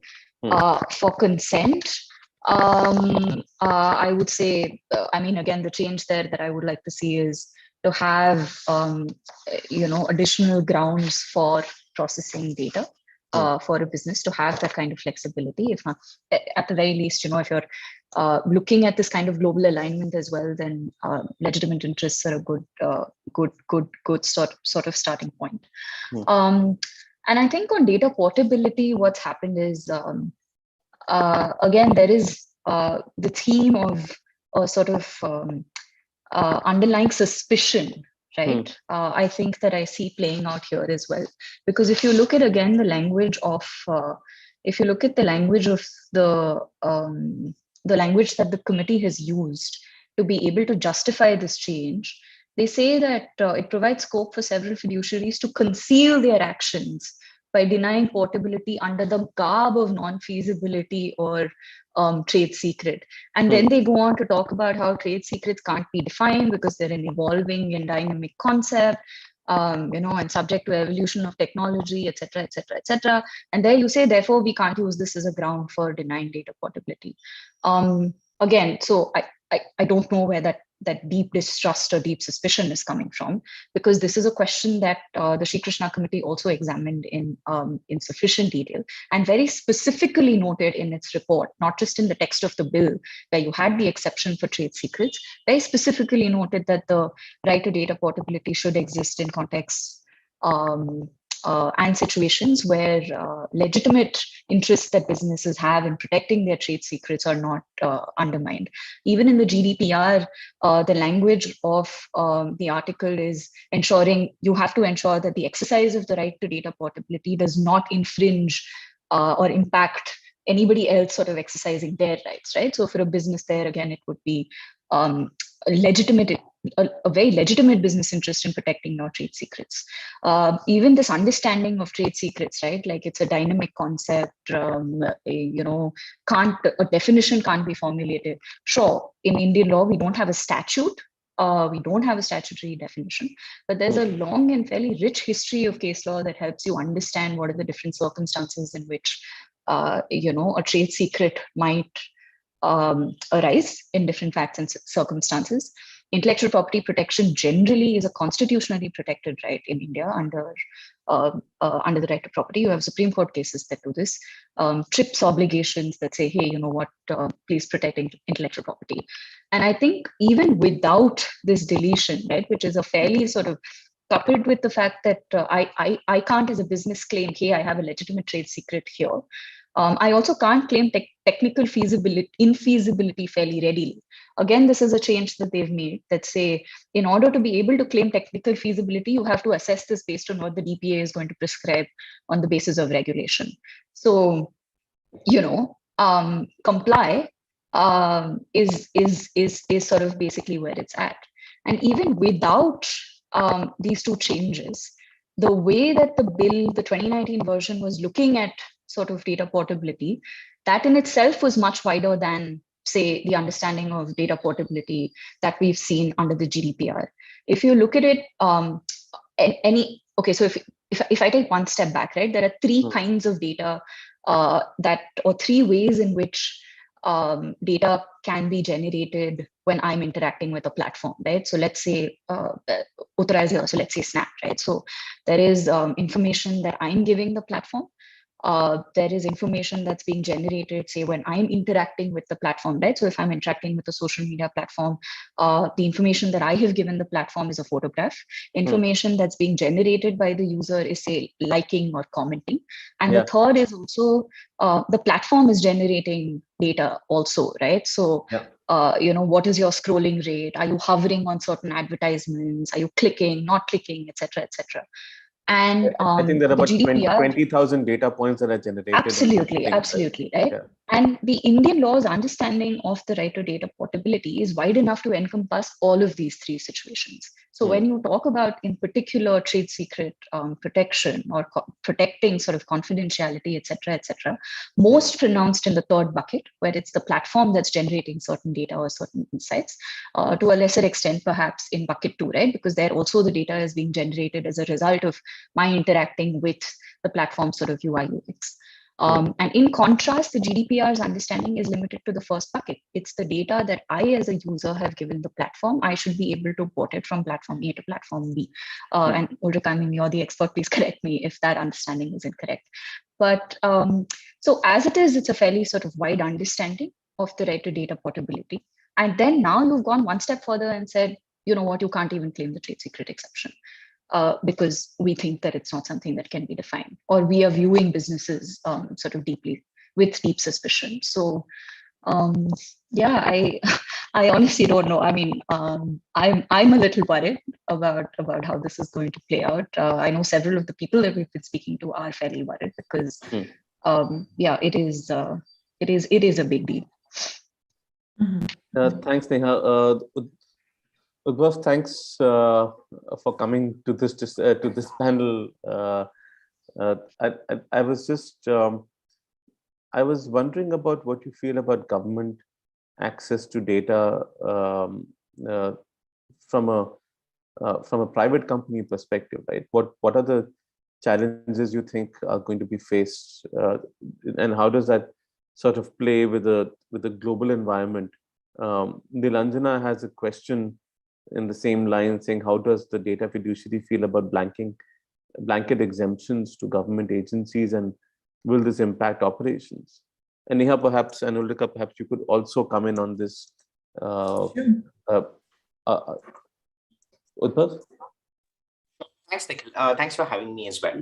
I think that the way that the bill is currently drafted really creates almost two tiers of obligations, right? Like one set of obligations for private entities or companies and data fiduciaries, and a second tier of obligations for the government. And not only are the obligations for the government much lower and much easier to circumvent, but it's also very clear how the hierarchy between both of those entities plays out in the bill. And I would say that there are two main ways in which at least we envisage this playing out in the real world, and it impacting the implementation of even other aspects of the bill. The first, which is just on the principal ground of the role that the government has in enforcing the bill, but also the powers that the government has to demand access to data. Pretty clear, and it's very well documented that there's been a consistent regression in the bill, right? Like from the first draft that we saw, then the 2019 draft, and now things that are present in the 2021 report all clearly showcase, broadly speaking, the government's power and ability to exempt itself from the bill, and by extension, because there is nothing that limits, and you had that discussion earlier in the event as well with the MP around proportionality and necessity and things like that, like where almost all of those like checks and balances that even existed in the first draft of this bill that was far from perfect don't really exist in that form anymore. And fundamentally speaking, I think that it's going to raise some interesting questions on the ability to comply, because most international companies, when they operate in India, tend to operate with in a position where they have multiple legal obligations that apply to them, right? For example, if you're a company that's operating in India, but you also are a company that has offices in Europe and say like Brazil and a couple other countries. All of these countries have different data protection standards. But one of the things that they're all fairly consistent about is that whenever it comes to data about our citizens or our residents, then you definitely need to like apply a certain threshold of protection. And what this law really does is it forces companies, I think in the context of India, to make a call between what standard of protection it wants to apply to the data if they choose to process it in India, right? And that ties into this question of like data flows as well, which I'm going to come to in a bit. But fundamentally speaking, if I was a company and I had to decide, hey, I have some users in India, do I want to carve out a separate section for like Indian users and maybe offer them lower services, just make sure that data doesn't leave the country to the extent possible, and make sure that my global operations don't really touch India, so that those obligations don't become a headache for me? Or if I want to like integrate India into like my global like information flow, make sure that everything that I make for the world, I also make available in India, then it's pretty easy to imagine a company deciding to take that first route, right? Like some of them and smaller and medium players not even entering the market because of that, but like even larger players going that, at least for certain kinds of processing, the risk is so high that the data can never really enter into the country. And there's a very real consequence to this, right? Like even apart from the principle-based problems and how it interfaces with the Puttaswamy judgment, these questions around government access to data are the fundamental basis upon which adequacy in the GDPR will be decided, among other issues, right? So even in the European Union, if we do want to have those like agreements with other countries that do allow data to flow, as we've seen from some of the comments that US law, officials, not lawmakers, have made with regard to India's eligibility for the Cloud Act, as well as conversations that have been taking place between India and the EU, I think since 2014 with the free trade agreement negotiations, government access to data and lack of independent oversight have been one of the biggest roadblocks to those like talks really proceeding. So if this bill were to pass in its current form and we don't reform the rest of I think our surveillance infrastructure, both legally as well as technically in a tangible way, it's very hard to imagine any of these countries actually giving India the the adequacy that they will need for a lot of this data flow to take place in as easy a manner as possible. And if that doesn't happen, then you come to that place where every company will have to ask for individual exceptions, will have to keep applying to the government for different kinds of data, going to different jurisdictions, and it's just going to become a whole lot more cumbersome, right? So even apart from those principal sort of issues, just on the is it going to be good for business and making India a hub and continuing to be the hub that does exist for a lot of in the broader technology sector, some of those provisions are pretty bad news. Understood. So just in terms of so are there, you think that there's services that are going to just choose not to service the market in its entirety? And are you aware of anyone actually looking at that option? While I'm not aware of anyone actively looking at that option, there are definitely many provisions around, say, just like cross-border data transfers, age of consent. So how would you change the provisions? How would you change the provisions so that these data fiduciaries are not too sort of encumbered in a sense? Sure. Primarily it depends on issue to issue. And I think we could spend the whole day talking about the individuals, but just at the top level, I think trying to bring consistency with global regulation is a good goal to strive towards, right? Even with laws like the GDPR, and this is something that Uttara covered when she was speaking a little earlier, just say on the age of consent, right? The idea that there is a sliding scale where the GDPR says if you are under the age of 13, you clearly aren't capable of giving consent. Between 13 to 16 countries have a little bit of leeway and have different ways in which they impose obligations among services to verify whether the age has been met. And then above that, you are considered capable of giving consent, because I think that following that approach to the extent possible in the data protection law would be pretty valid. I think that the primary reason that age of consent issue exists, however, is because contract law in India says that you need to be above 18 to enter into it, and you are entering into a contract when you click on I agree. So there is a very valid concern, and do some changes need to be made there in the medium term to ensure consistency. But that's just one example that you would that one could do there. For cross-border data flows, one of the sort of better changes that I think we could make is, again, largely try to emulate the data flow infrastructure that's present within the GDPR, right? Because it's not like the GDPR says you can take this data and do whatever you want with it, wherever you want with it. They actually have some pretty rigorous legal provisions that many companies have been irritated and annoyed about.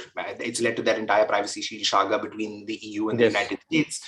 So it's not like it's a clear set thing, but it's far more workable than I think India's current approach, which splits data into 3 categories, says this can happen with this can't happen with that. Enforcing it in practice will largely either create a regulatory moat where only Indian players will be able to provide those services because they either understand the market better or have domestic infrastructure, or global companies will be forced to choose both which services they do want to offer in India and the extent to which they want to offer it, right? And it's not just a consumer facing thing. This is bad for businesses and startups as well. If you go on to the AWS website and look at the different kinds of machines that you can spin up on the cloud, comparing their Virginia data center and comparing the centers that they have in Mumbai or in Bangalore will really showcase to anyone, just in terms of the number of options available, just how different those technical offerings are, right? And when you're forcing folks to pick between one or the other, then you're also making sure that those technical offerings that may allow Indian players to offer better services, either more efficiently, maybe more cheaply, or maybe just more effectively, will simply not be available because they won't be able to store data in those jurisdictions and therefore not utilize those services. So it's a pretty deep issue, and I think for each of those issues there are different small tweaks that we can make, but there are more than enough, I think, examples of how they've been done better than the current version of the law elsewhere in the world that we can look to. So on a completely different note, what do you think about the protocol that's been suggested around data breaches? And, we saw a couple of data breaches last year, a major one in which a fintech company basically came out and just denied the fact that there was a breach.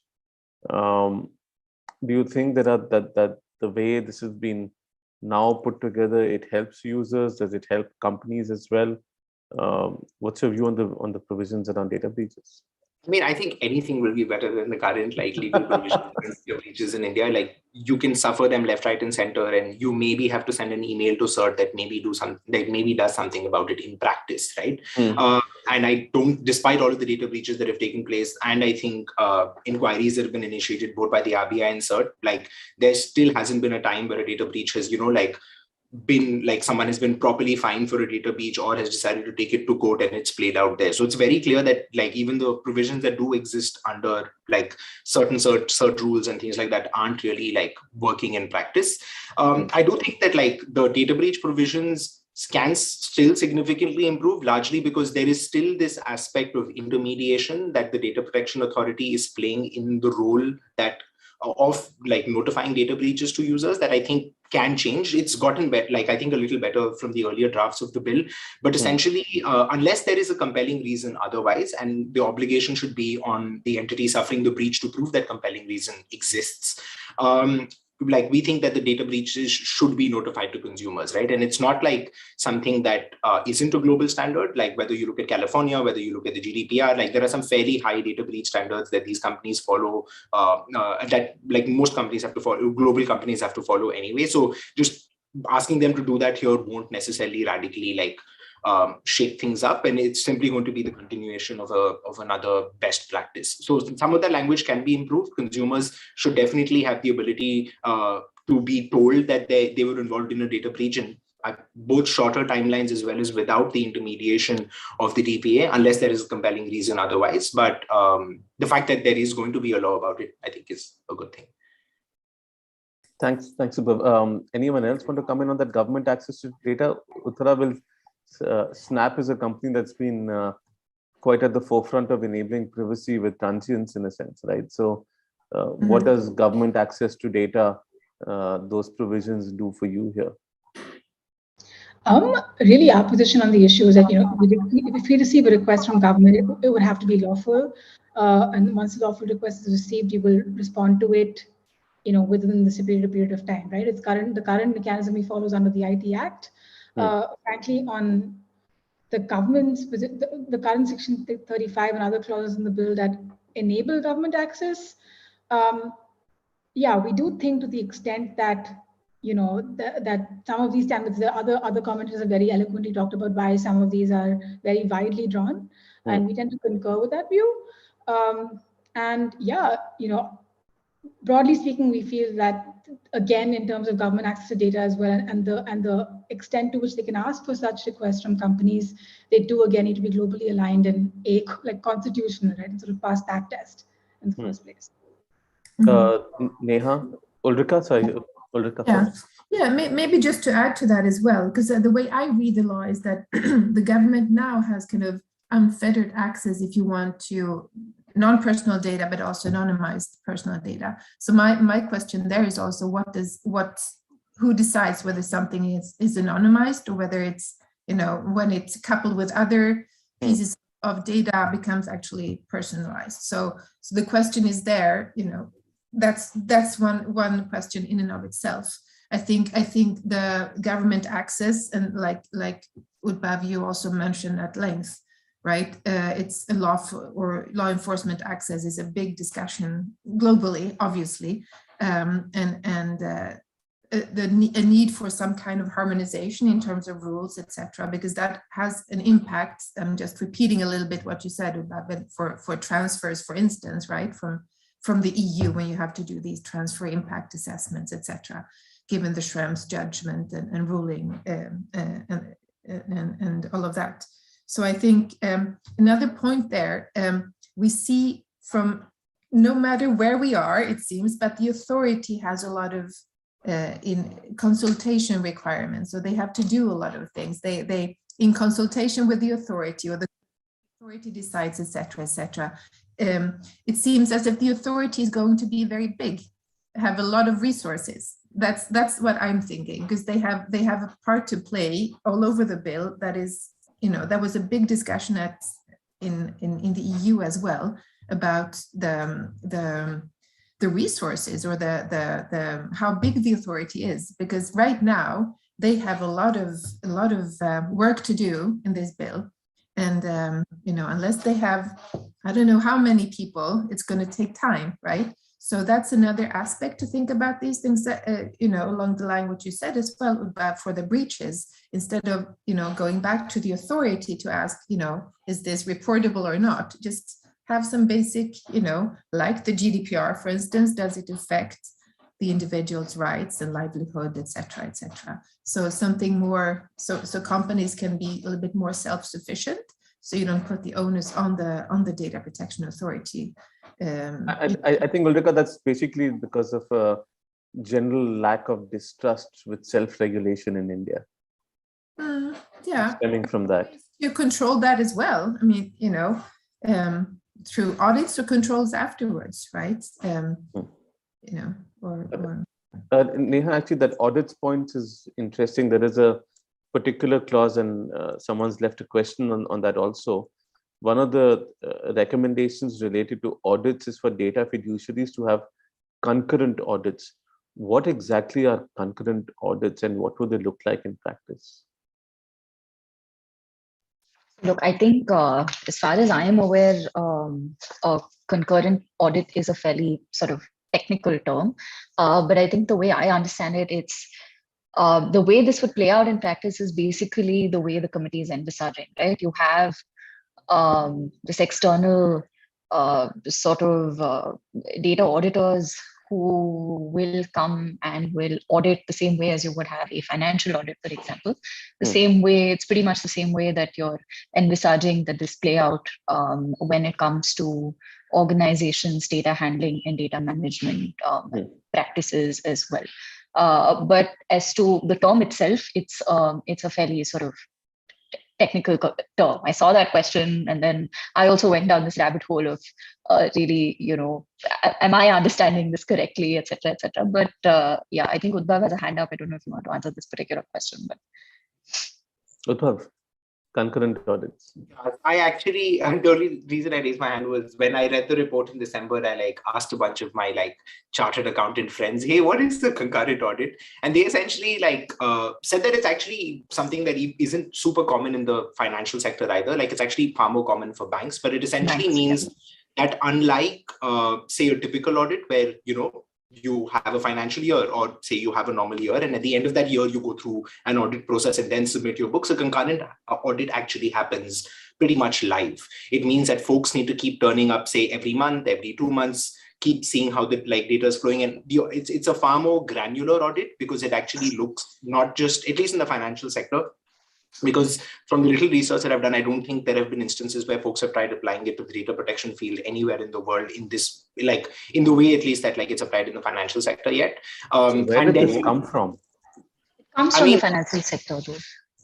See, but I think again here unless I'm mistaken, again, this requirement also applies only to significant data fiduciaries, right? So there might be that that's probably the same thread that you're pulling on, because the way Udbhav described it, it does happen in sort of fairly high risk financial environments. You would have entities like banks subject to concurrent audits, because the intent is to make sure that you're catching something not working quite according to plan at the earliest possible level, right? And you can't wait until the end of every quarter or the end of every financial year or half year or whatever your audit reporting requirement period is, because the risk is just that high. So I think that that's the parallel that the committee is thinking of here as well when it comes to significant data fiduciaries who occupy a certain kind of special place by virtue of whatever, right? Volume of data, sensitivity of data, the uses that you're putting this data to, et cetera, et cetera. So that's the kind of, I imagine, that's the thinking. But again, we don't really know because there is a one-line explanation in the report that says, hey, we noticed that there is talk of audits, but there is nothing really that speaks to concurrent audits, and we're going to add a line that says concurrent audits. But this is conjecture, but I'm imagining that that's the parallel that they're trying to draw. Treat data handled by a certain kind of entity as sensitively and as high risk as you would, say, organizations in the financial sector. But I don't know, Bob, if that ties in with how you're looking at this. But yeah. Ulrika, concurrent audits? Yeah, I'm not. Excuse me, I'm not so familiar with the term either. But what I can imagine is just that there is a little bit what you've said, yeah, that it's like a double check somehow, maybe by different authorities, or it's I'm not so familiar, I have to say, with how the bill kind of talks about that, and but just from common sense, concurrent. Yeah, I don't know why there's a need to do it, and I don't know that. I mean, maybe that's interesting if it says more in what context that should happen. Is it in the security part or no? So then, yeah. So Ulrika, just I know it's I guess we'll find out when those regulations come into play. Deepak Maheshwari has put up a link to audits of very large online platforms in the UK context. I'll just put a link in chat in case anyone wants to look that up. One other aspect that we wanted to discuss was this new provision around algorithmic transparency. Ulrika, do you want to comment a little bit on that? And I also want solutions, like how should this improve? How should any of the provisions that we've discussed, if you could at the end of this conversation go into what changes you would all want, would love to hear those. But Ulrika, on the algorithmic transparency, and everyone might want to comment on this one. So yeah, no, I'd welcome everyone to comment on it. Obviously, so transparency again, it's very welcomed. For sure, and with the individual in the center, and the whole thing around customer trust. When it comes to algorithms and transparency, I think it warrants, or it requires some. So I have to disclose that we've been working on AI framework within PayU, and it's very interesting, and it's very kind of suiting here in this context as well. Describing, there are some privacy elements in an AI framework, obviously, as well, and some of the terms are similar. The definitions may not completely align, but you're working towards alignment, right? So there is a transparency requirement, but does it help the individual to just have, you know, a description of what the algorithm is, right? It has to be a description about what it actually does and how it impacts and how that may, what kind of impact that will have on the individual. And that is not always easy to do just in a, you know, with that, you have to have the context, right? You have to, yeah, what is the end goal, right? So I think it cannot be too narrow, you know, how you want to present that transparency, but kind of talk about what does this, what will we do? What's the purpose? And is there a secondary purpose? And what will happen, et cetera, right? So I think that is the main broader point, and you know, without, you know, not pretending to know the details of everything in what the law says around this, but just on a general level, you cannot it has to be sensical, and it has to make sense also to the individual, right? There is the fiduciary, the controller, that has a responsibility to talk about what are you going to do, be it with an algorithm or not. But then you have to talk about that in a understandable way, right, to the end user. And yeah, I mean, I'll leave it at that. And then okay. Uttara? Yeah, I mean, this provision definitely sort of jumped out to us as well, right? So frankly, from a SNAP perspective, our recommendation is that Section 23H deals specifically with, I think it says that data fiduciary should undertake several obligations, including disclosing the fairness of algorithm or method used for processing of personal data, right? So recommendation is to delete in its entirety. Why? Number one, it's super broadly worded, right? I mean, let me just start actually by saying that per se, is algorithmic accountability and transparency a good thing? Absolutely. Is it an important conversation? Absolutely. Right. But then this particular provision again does this sort of quick fix job, which is super broadly worded.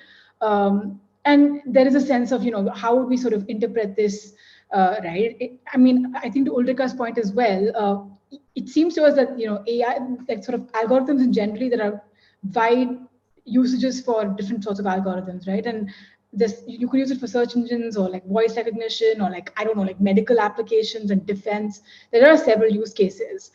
And effectively, I don't know, it seems to me as if the regulation as well should sort of seek to account for the specific nature of deployment, right? As opposed to going to the sort of one size fits all, don't do it sort of approach that is sort of in a sense going to have some adverse implications for innovation.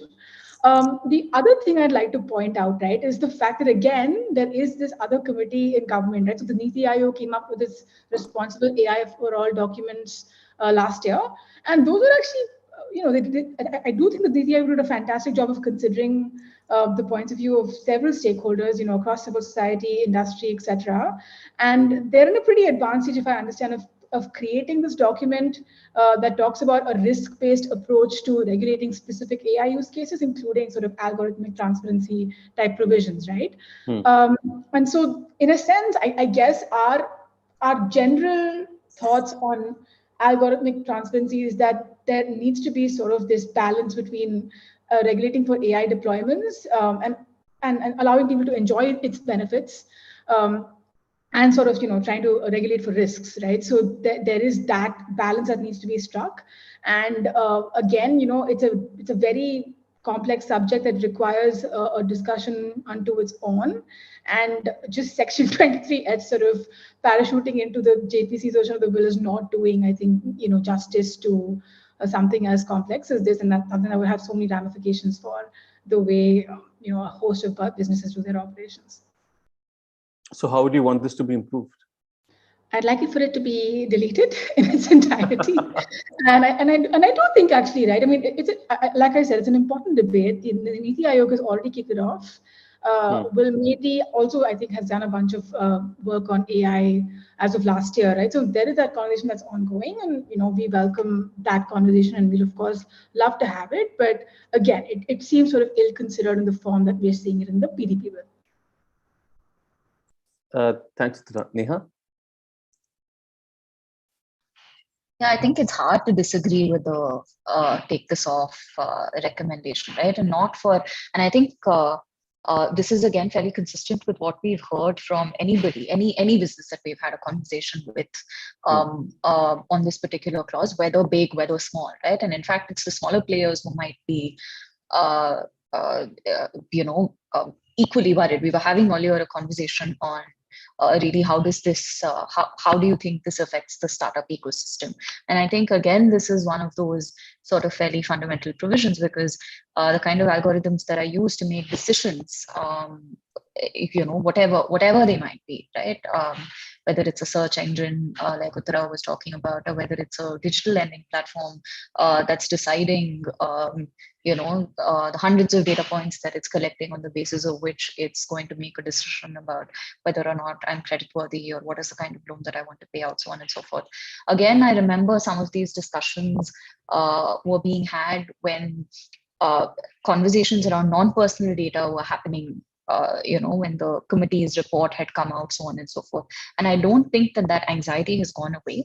And I think we're far from having any kind of reaching any kind of informed consensus really on how we want to look at this particular issue. So I do think that, yes, it's an important conversation to be had. And I think that NITI has begun to do some work. The NITI Aayog has begun to do some work. I think putting this into parliamentary statute is, I don't think we're there yet, simply because I don't think we've thought through this in as much detail as I think it sort of needs to be. So this seems to be just another provision where perhaps the principles could have been outlined, but the committee decided to be prescriptive about things. Yeah, which is actually really interesting, right? Because there are so many instances where they have issued a sort of general recommendation, but stopped short of making a textual change. But here they've gone ahead and made a textual change without, in fact, justifying that textual change. It's again a one-line explanation that says, hey, algorithmic accountability and transparency, and therefore this textual change sort of comes in. So yeah, I mean, in terms of recommendation, I think delete, continue to sort of have that conversation. I don't think we're quite at the stage where this is where I would be comfortable with something like this being hard-coded into statute, because I simply just don't think we've agreed on really what the ramifications are, what the thinking is, so on and so forth. Udbhav, any thoughts on this provision? Although I do have another question for you. Like, I mean, I think it's that provision is sort of like passing a data protection law with one line that says you must protect data. Like, just saying that your algorithm must be fair doesn't really do anything for anyone, right? But it's it's very hard to determine what a fair algorithm is, the standards around it, like how the different use cases to which an algorithm can be applied changes that like context. And I think if AI regulation was this simple, like most people would have AI laws by now that would just say, make sure all work that you do on AI is like just hypothetically fair, accountable, and transparent, and like it would be the end of AI regulation, right? Like I think it's a far more nuanced and deeper issue. There are certain aspects of, I think, automated decision-making that we would like to see in the law. Like, for example, the provisions that are present in the GDPR around being able to like not have an automated decision made about you without having a human in the loop, for example, we think is a good thing. We don't think processing is at a stage where those decisions should be automated, and like maybe even never will be, right? So this is not to say that there is nothing that concerns automated decision-making that should exist in a data protection law. There should be, and it's as good a place as any to start, because data is ultimately the underlying bedrock in which a lot of like AI work is done. But this provision just literally is, I think, just pandering to like what is a common, like, I mean, it's pandering to like what is a little bit of a hype cycle around AI, and just saying like, make sure whatever you're doing there is fair. It doesn't like, it's even if it were to make it into the final law, it would be interesting to see how it would be implemented in practice. Yeah, and maybe just to add to that, maybe there is some kind of a note saying that this exists, we are aware of it, but not have the data protection authority go regulating in that area, right? I mean, I think it's a little bit like what we talked about at the beginning, the sectoral legislators, right? So I think that's where maybe the danger can be, but there is absolutely a correlation between privacy law and an AI law if you want, but maybe, yeah, maybe a little bit too ambitious to put that in now, right? So, perhaps say this one want to pass more laws, so a separate AI law, a separate law for regulating data of children. Wanted to put and a separate law for non-person data. There's a bill that's going to be passed, might as well just bung everything in, and let's let delegated legislation take care of it, I guess. Just one thing, if anyone wants to comment on, and I thought I'd ask about this, but how does the inclusion of that phrase, of that definition of harm in terms of psychological manipulation change things? Like, where do you think that's going to impact companies and how they operate?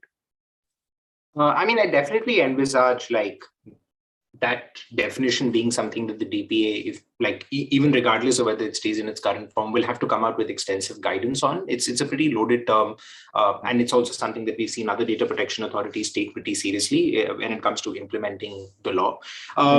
It's not to say that like for example, psychological harm and manipulation when it comes to things like dark patterns, forcing users into like, like consent frameworks that seem like they're taking consent, but not really taking consent, or not being as honest with consent as like fiduciary should be, are all good things. To the extent that that's what is intended with that term, it's, I think, a reasonable development. But if one were to take like the dictionary meaning of psychological manipulation, then it becomes like much, much bigger, right? It becomes, for example, imagine you browsed a social media platform for 1 hour a day for a year, and at the end of it, you were radicalized, right? Like there was documented evidence if you were radicalized. To what extent is the platform responsible for that? And what role does the term psychological harm play there? I think is a far deeper and more interesting question, and also like a pretty contextual one, that there like it's okay to start dealing with that issue in the data protection law, but it's a much deeper issue and doesn't really fit again within the paradigm of pure play data protection, because it's a lot more about like things like algorithmic design, things like consumer rights, things like product design, things like that, like which may be better dealt with separate legislation, maybe say such as when the IT Act is being relooked at.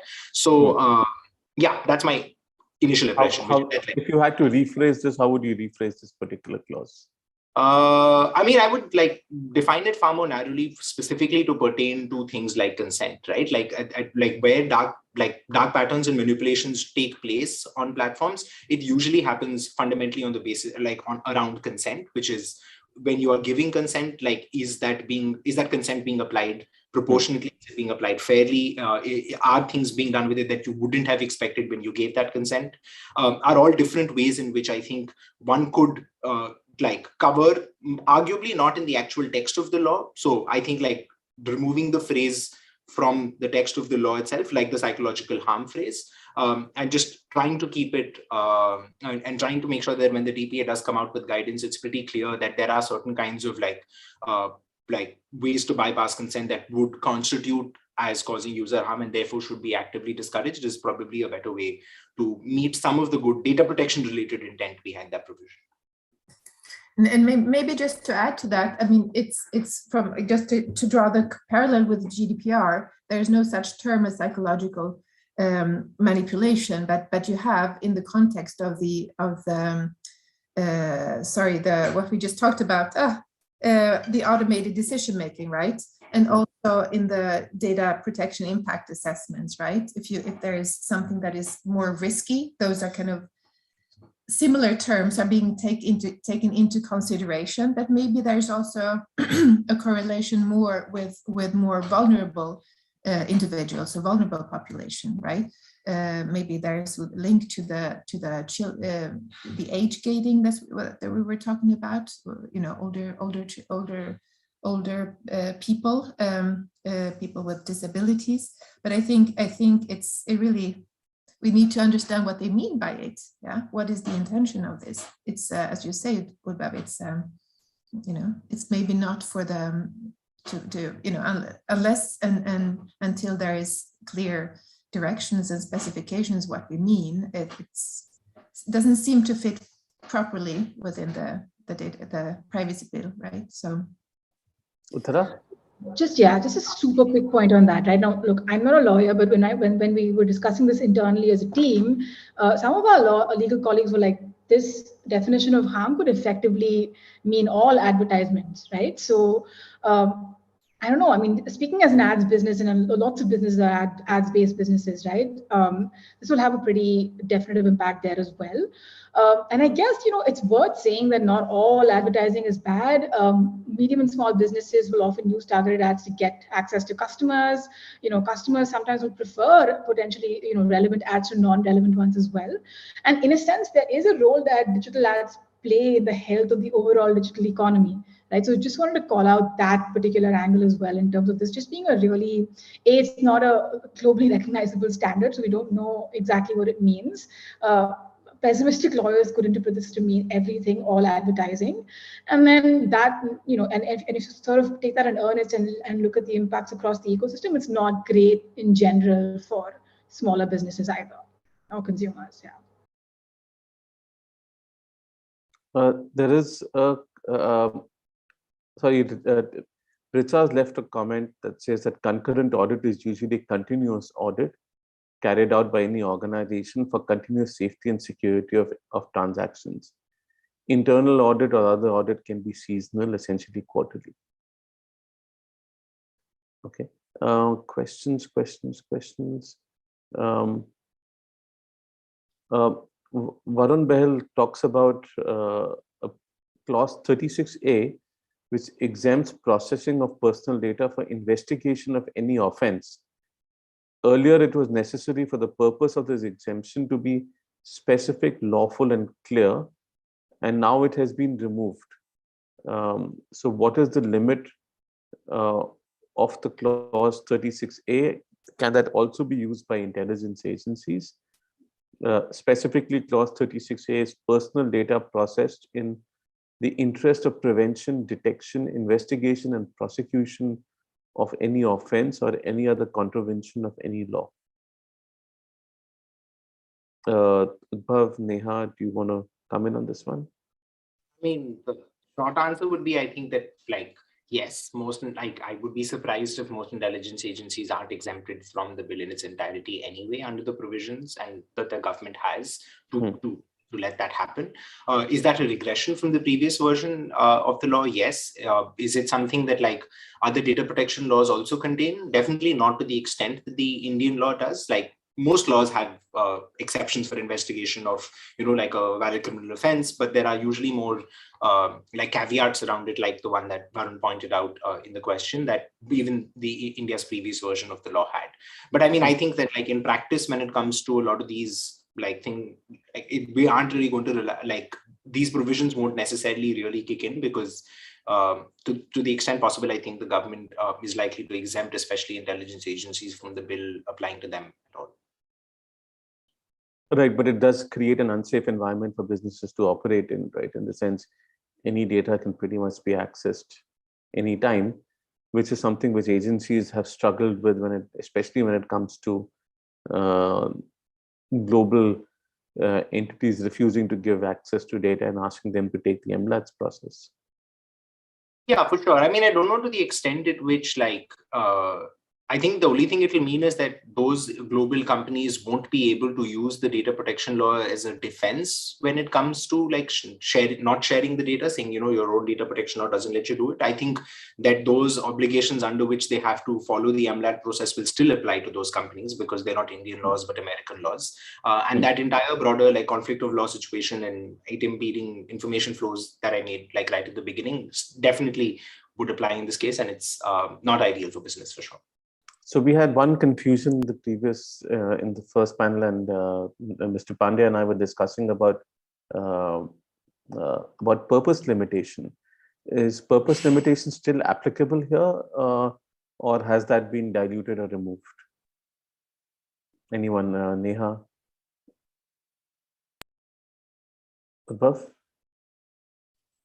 I mean, to start off, I think that at least from the parts of those conversations that I think that it's been removed. The language isn't there. And in that way, I think the Member of Parliament did say that the term clear would imply a certain amount of purpose limitation, but I'm not necessarily like, could it possibly do so? Yes. Is it better than clear being absent? Yes. But does it go to the extent of like including the term like purpose limitation and all the context behind it from in the data protection field?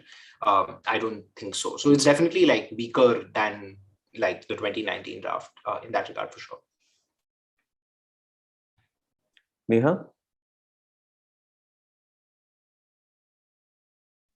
Yeah, I actually don't know, right? Because in that conversation, I was wondering I wonder if I disagree with Udbhav here, because I wonder if in practice it will actually have an implication. Because if you look at clause 5, limitation on purpose of processing personal data, etc., etc., etc., you have to act in a fair and reasonable manner anyway to ensure the privacy of the data principle. And you have to do it for the purposes for which I have consented or which are incidental thereto, or it's section 12, etc., etc., etc., right? And then there is a collection limitation that exists thereafter.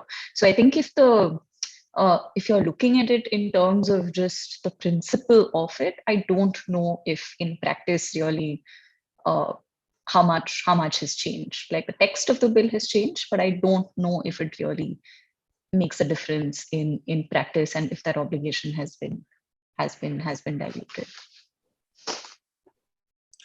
Soumya has a question about how would the classification of mergers and acquisitions as a reasonable purpose under clause 14 for processing of personal data without consent impact competition and privacy.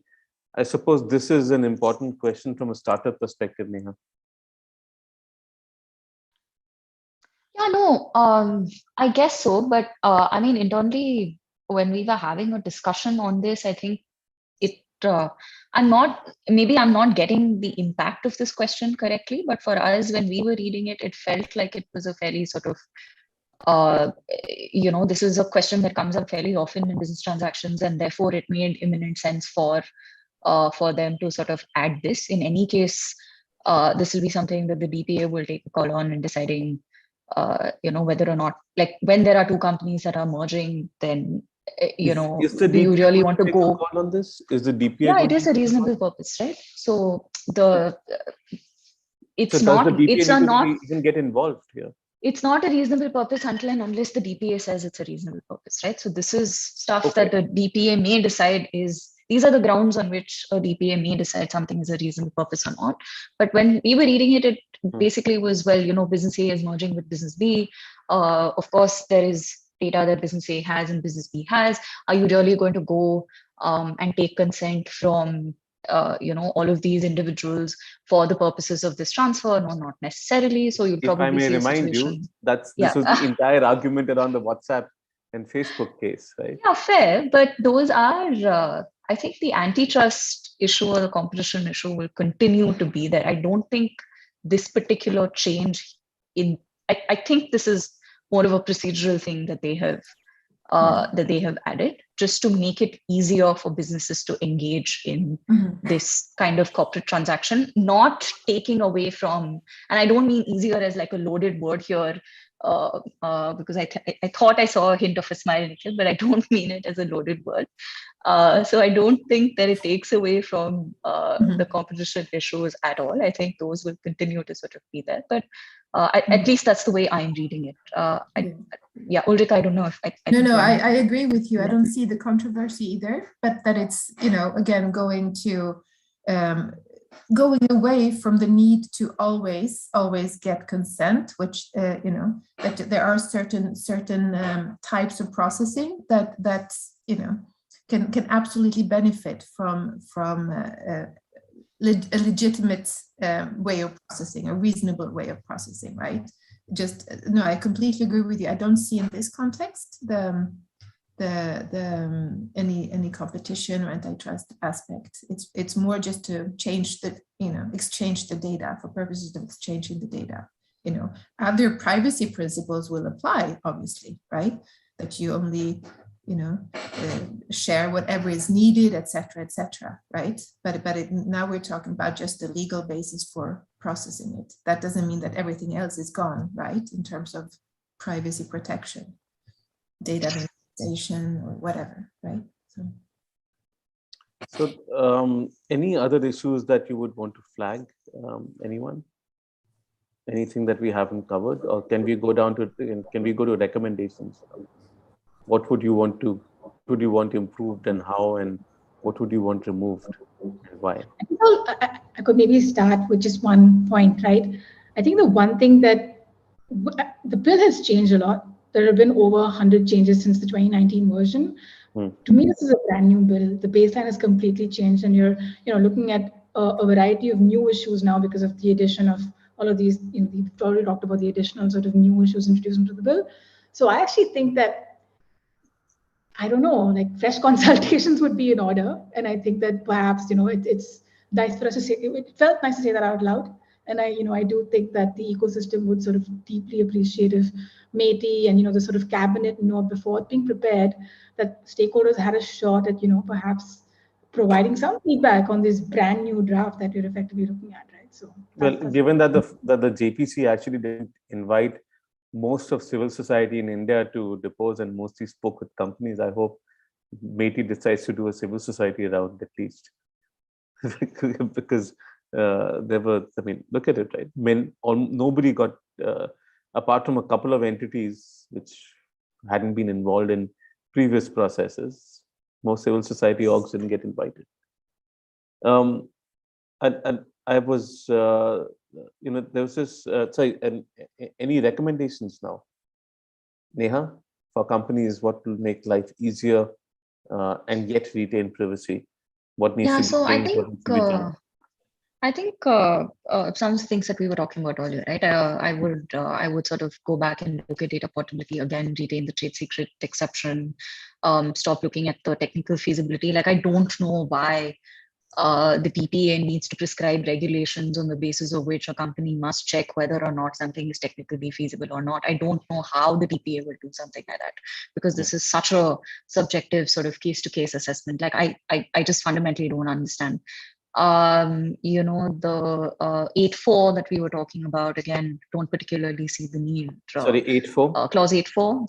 Clause 8.4 should go. The point that we were talking about on data quality, where there's going to be some kind of a prescription that decides under what circumstances a business can or cannot transfer data to as in the guise of a business transaction, the way the company sort of puts it, right? What else? I think NPD should not form a part of this at all. So, sort of delete any and all references to non-personal data, pull those out completely, all of the different contexts in which it's there. There's a couple of new things. I think you have a separate panel on cross-border data flows, but there's new additions that they've made to some of the provisions on cross-border data transfers, made those a little bit more restrictive. The DPA now has to talk to the central government about a whole bunch of different things. So I think I just relook at some of those provisions as well. Introduce new grounds of data processing. I don't think consent is enough from a business's point of view. Build in accountability, of course, but maybe make allowances for legitimate interests and things like that. So maybe those would be the top recommendations. What should the liability be in case of data breaches? Do you want me to answer? I think it's fairly. I think it's. I don't know. I don't think I can give you an answer that says this is a sort of fair number or not a fair number. I think here they're trying to make it in line with local standards, and I think from a principle, I think just on principle, it's hard to argue with that and say that there should be some kind of a parity. But I don't think I can give you a number that says hey, this is fair or this is unfair, because from a business's point of view, it's still big, right? It's a big number, but at the same time, these just seem to be the numbers that you're seeing sort of around the world. So I think what you want to see from the perspective of a smaller organization or a startup is when you're making decisions on penalties, you take much like you would anywhere else in any other kind of question of deciding penalty, you take into account a multitude of facts and circumstances before you make a decision sort of one way or another. So yeah, perhaps these are things that you consider, right? Like, what is the action? What is the extent of the harm? What is the size of the organization that has caused the harm? So on and so forth.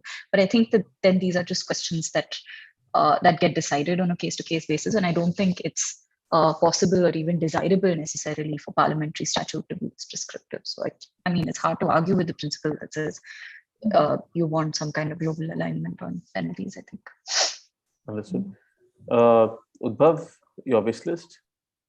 I think a lot of this stuff Neha just primarily covered. I mean, I think like at a little higher level, the two things that I would add are, one, generally, I think this expansion of scope to like the data bill doesn't just have implications for non-personal data, but is actually reflective of that sort of like digital economy bill point that like many people have raised through this conversation. I think like actively recognizing that it's arguably far more efficient, but also the work that has been put in over like close to almost a decade and a half in India has largely been on the data protection front, should be recognized, and the scope of the bill to the extent possible should be about data protection in the typical personal data protection way. And some of those other issues that have crept into the bill should definitely not be there. And the second is, and it's something that people have said so many times for so long that I think like no one really says it anymore, but the independence of the Data Protection Authority is actually still a pretty big concern. It's again a little better than the last year's draft, presuming the government accepts these changes. But I think better? More and more. Sorry. Better in what way? I think that like the committee that they've said that should appoint members of the DPA has few more people, like rather than just being completely executive, it has like a little more people. Enough.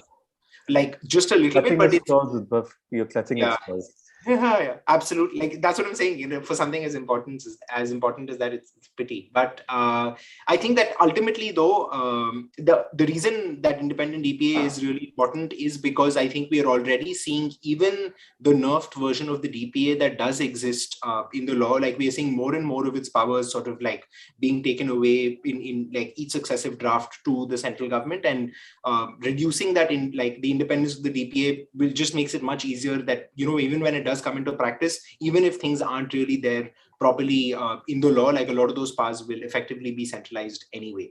And I think that like purely from like independent of the good governance angle, but like just purely from what is good for businesses, I think most businesses agree that having like independent regulators that are empowered to do their jobs like objectively are fundamentally good things. So to the extent possible that one could make sure that that is inbuilt into the law, at least to the extent that it was in the first draft that we saw all the way back in 2018, but if not, definitely better than what's there in the law now, is a pretty essential thing that I would add. But apart from that, I think everyone else has covered all of the other big parts so far. Well, if just to let everyone know, tomorrow's first session, if you're a regulatory design geek, we've got Renuka Sane, Smriti Prasira, and Alok Prasanna Kumar, three people who think a lot about constitutionality and regulatory construct and regulator construct, and quite often criticize regulators for the way they function. All three of them are there, and that's going to be a really fun session, and I'm expecting a lot of ranting then, so that'll be fun, especially when they start riffing off each other, because then I had offline conversations with them, and like the amount that they know about how regulators function and each regulator just blows my mind. Uttara. Wish list. So I'd say lower age of consent, 18 is just too high. So that certainly needs a revisit. Second thing, age verification, leave that to the DPA and to subordinate regulation, because right now we have a very onerous and complex requirement, and you're placing it entirely on one entity to sort of ensure that. I think in terms of date, sort of cross-border data flows, you have a panel coming up, of course, but I'd say again, right, like number one, remove the retrospective application of it, remove the DPA's need for approval for cross-border transfers, and don't make it a consent plus regime, right? Like sort of go make consent one of the several grounds for transfer. And also, I guess overall on cross-border data flows, it would be good to sort of emulate the GDPR as opposed to, have local storage in the form that we're seeing right now. It's confusing, and it has high, cost implications for small companies.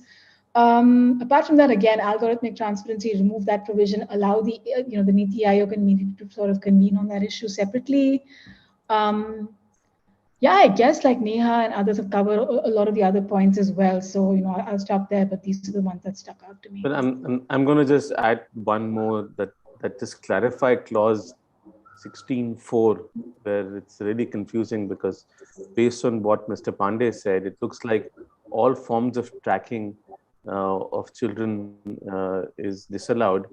And in a conversation that Uttara and I were on yesterday, my understanding there was if you're not allowed to track any data of children, how can you verify them? Two, how can you even keep them logged into a service? Because that session cookie will need to transfer. And if you have a cookie, that's essentially tracking.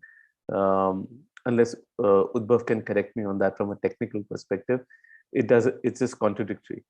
I got that right. Thanks, Udbhav. Ulrika. Sure. Yes. Thank you. Yeah. Yes. I think a lot of good things have been said. I'm a big data transfer. That's my passion. So obviously, in terms of these additional rules around that the DPA has to approve, the things that were actually in place under the former European Data Protection Directive that is now gone with GDPR, just that has found its way into the Indian law. So those types of things. And yes, absolutely, absolute need for more legal basis, not just for transferring, but for processing other than consent.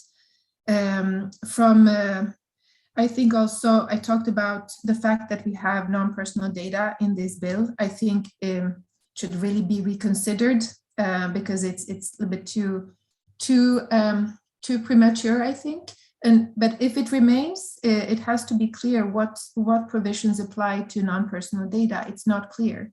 And in that vein, I don't think there should be, there are arguments against having the data protection authority or the privacy authority also be the authority over non-personal data. There could be some differences in approach or in vision. I think also from my perspective, obviously it's the definition of financial data that I talked about at length in the beginning is too broad. It's too broad. And we have already, again, other sectoral legislators that are well on its way in many of these, when it comes to in the payment industry for sure. Don't create two parallel universes if you want. There can be a clash in that regard as well. What else? Yeah, I mean, I think what we have not mentioned, and I think there is a session coming up on that, but it's also about the role of a DPO. I think there is mentioning around what that it could actually be the CEO or other types of level positions. I think that's maybe inappropriate. I think there should be more of an independent role within the organization, and that or people should be able to choose whether they want that, but it should not be mandated. I mean, those are a few additional thoughts from my side. But perhaps it's because there are many startups and small companies that can't necessarily have an additional person as a DPO. Yeah. So in order to reduce the compliance. No, for sure. Great. Thank you all for your time and thank you for your comments. Thanks Neha, Udbhav, Ulrika and Uttara.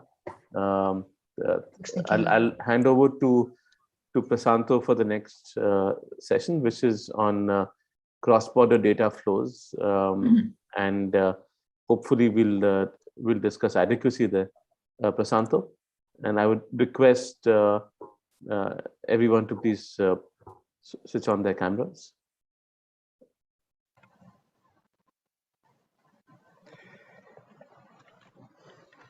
Hey, thanks. Give me a second. I want to see. All right, we are all set. And I see most of my panelists. Anybody we're waiting for? Ashish, perhaps? I think we're waiting for Ashish. Prasanto, why don't you start? We'll call up Ashish. Thanks. Okay, no worries.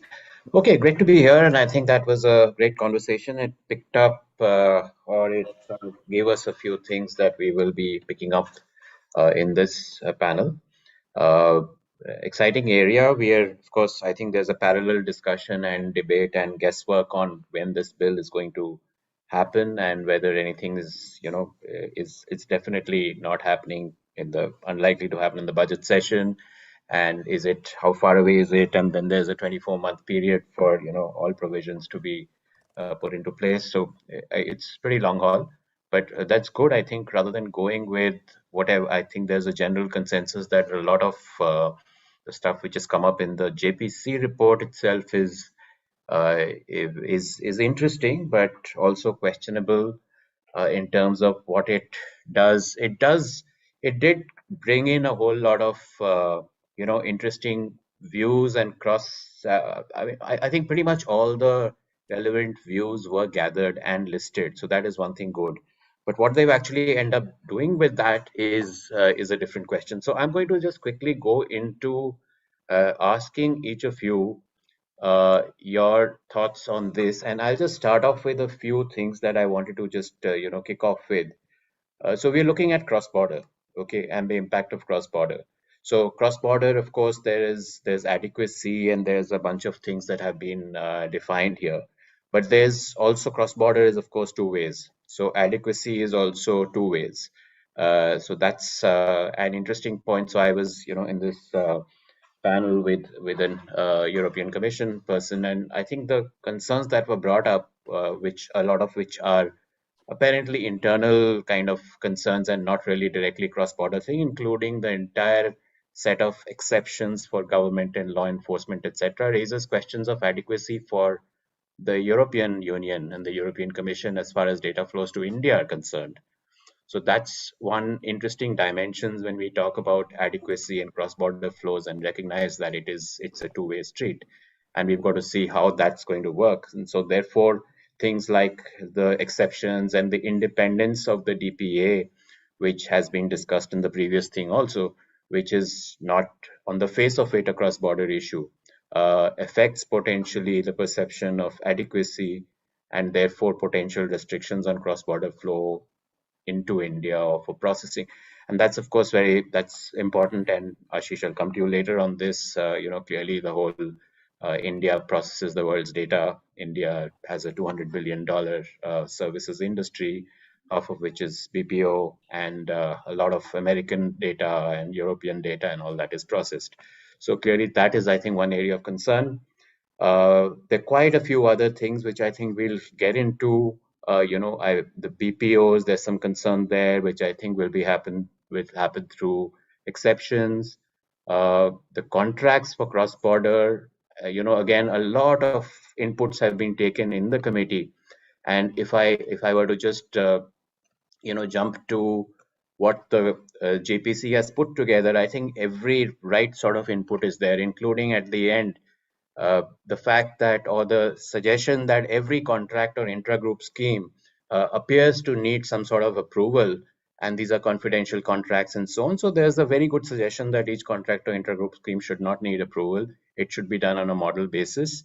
But finally, what has happened is that all that has been done is that they've added a point saying that, okay, the DPA in consultation with the central government is going to do all this.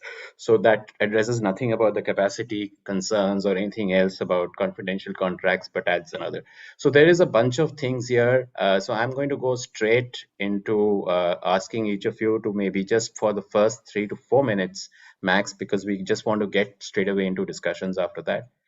So in no particular order, but maybe in alphabetical order, and then I'll kind of randomize.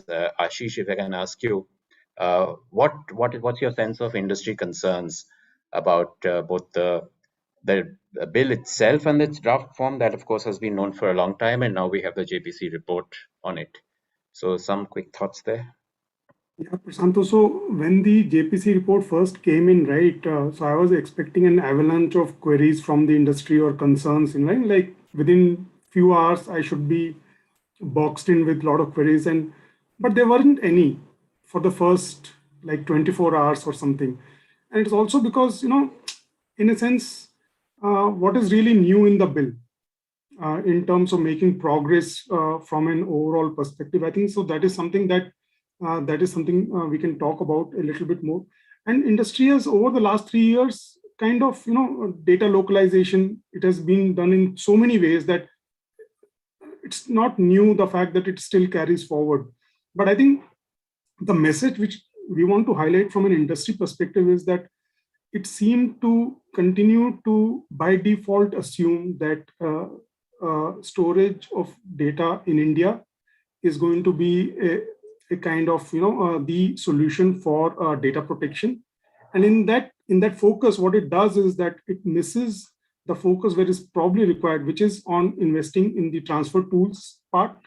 Second, in strengthening adequacy, which would have served both the privacy protection purpose, both domestically also, and therefore led to better cross-border data flow, and probably avoided some of the problems. So if you look at the first part of the JPC, I think the fact it's basically saying bring the data home. So even like the data which is already gone, bring it home.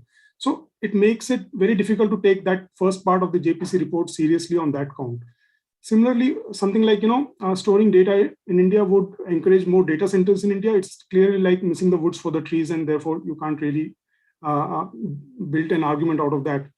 Now, what it has done is that it's also weakened adequacy and privacy. And I'll just give you 3 examples. So, for example, in Section 12 now, state can process the data for any purpose without consent, which is going to be problematic.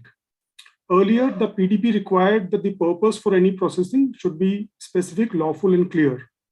And now it is subject to law, which is like obvious, everything is subject to law. But what this means is that the purpose for processing now does not have to be specific, lawful, and clear, which weakens consent. So, and this is going to weaken adequacy, and therefore it is going to weaken cross-border data flow, right? And the other thing is that now central government can exempt any agency if it finds it expedient in the interest of sovereignty. Now, this is a weak standard, and the exemption is not for an activity, but for the agency itself. So I think missing out on adequacy, on transfer tools, so we can go into the fact that it does. So I don't know, the industry does not know today whether we will have model standard contractual clauses under this law.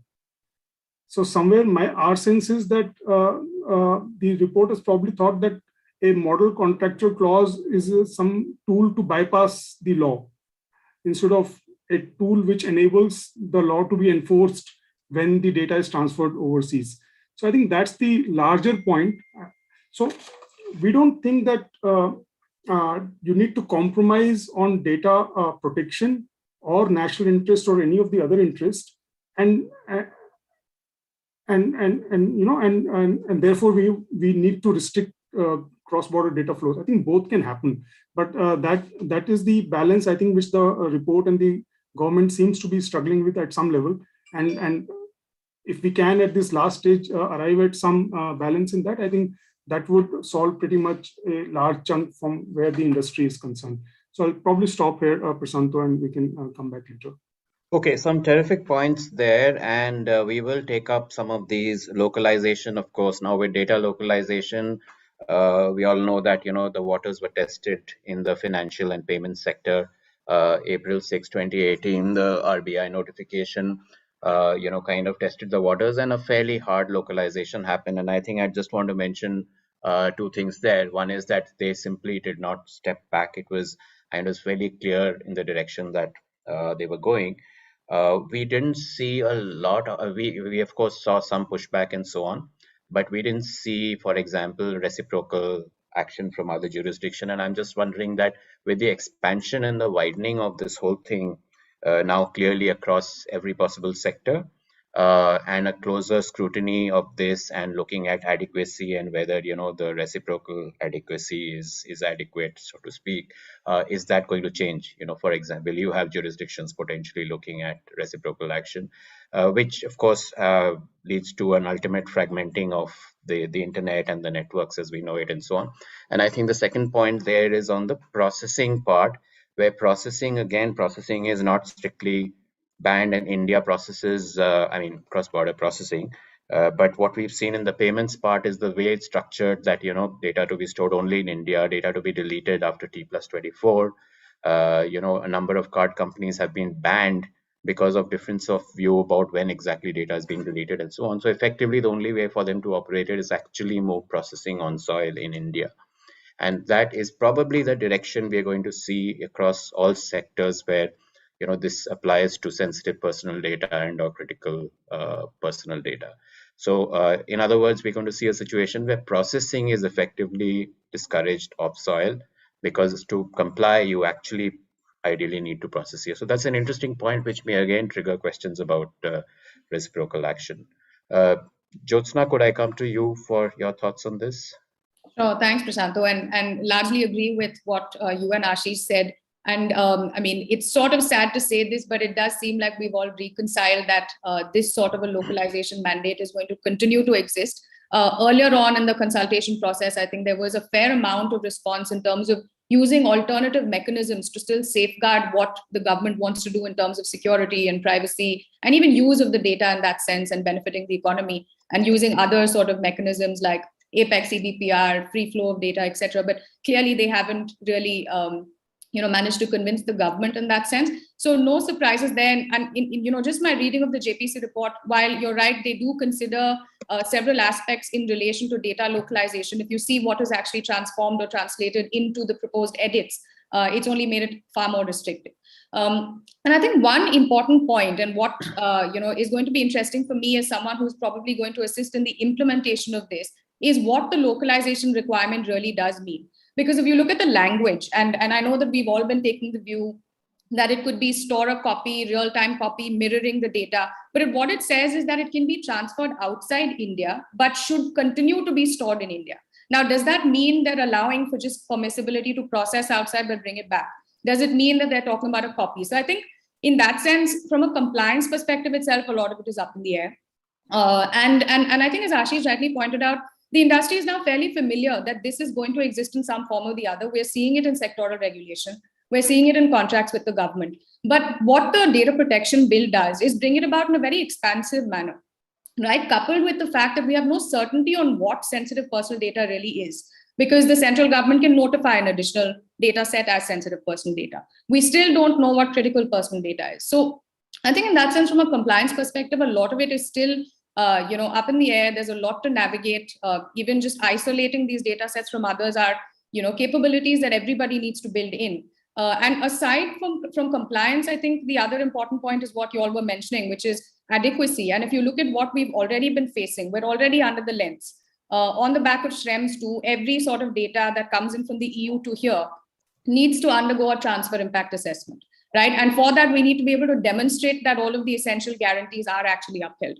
So if we move, and I was hoping that an omnibus legislation of sorts would enable us to be able to make that demonstration, but it may not actually be so. So these are my preliminary thoughts, and I think both from a compliance perspective as well as India's general position in the digital market are things that we have to consider while we discuss this further. Okay, terrific. Thanks, Jyotsna. So Rahul, could I come to you and then Sijo? Yeah, sure. Thanks, Prasanto, and thanks you, MediaNama, for inviting me to this panel. Let me first start by congratulating JPC for extensive deliberations and reimagining certain aspects of the bill that has sort of forced us to see it as a reality check on what are the things that we need to sort of focus on and improve.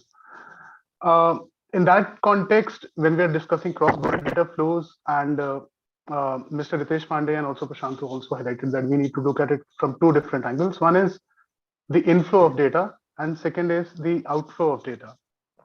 So I'll start with inflow first. So when we talk about data that flows in, what are the routes that the data can come in? One is through the data controllers which are outside, who want to leverage Indian outsourcing companies that are providing services for data management and processing.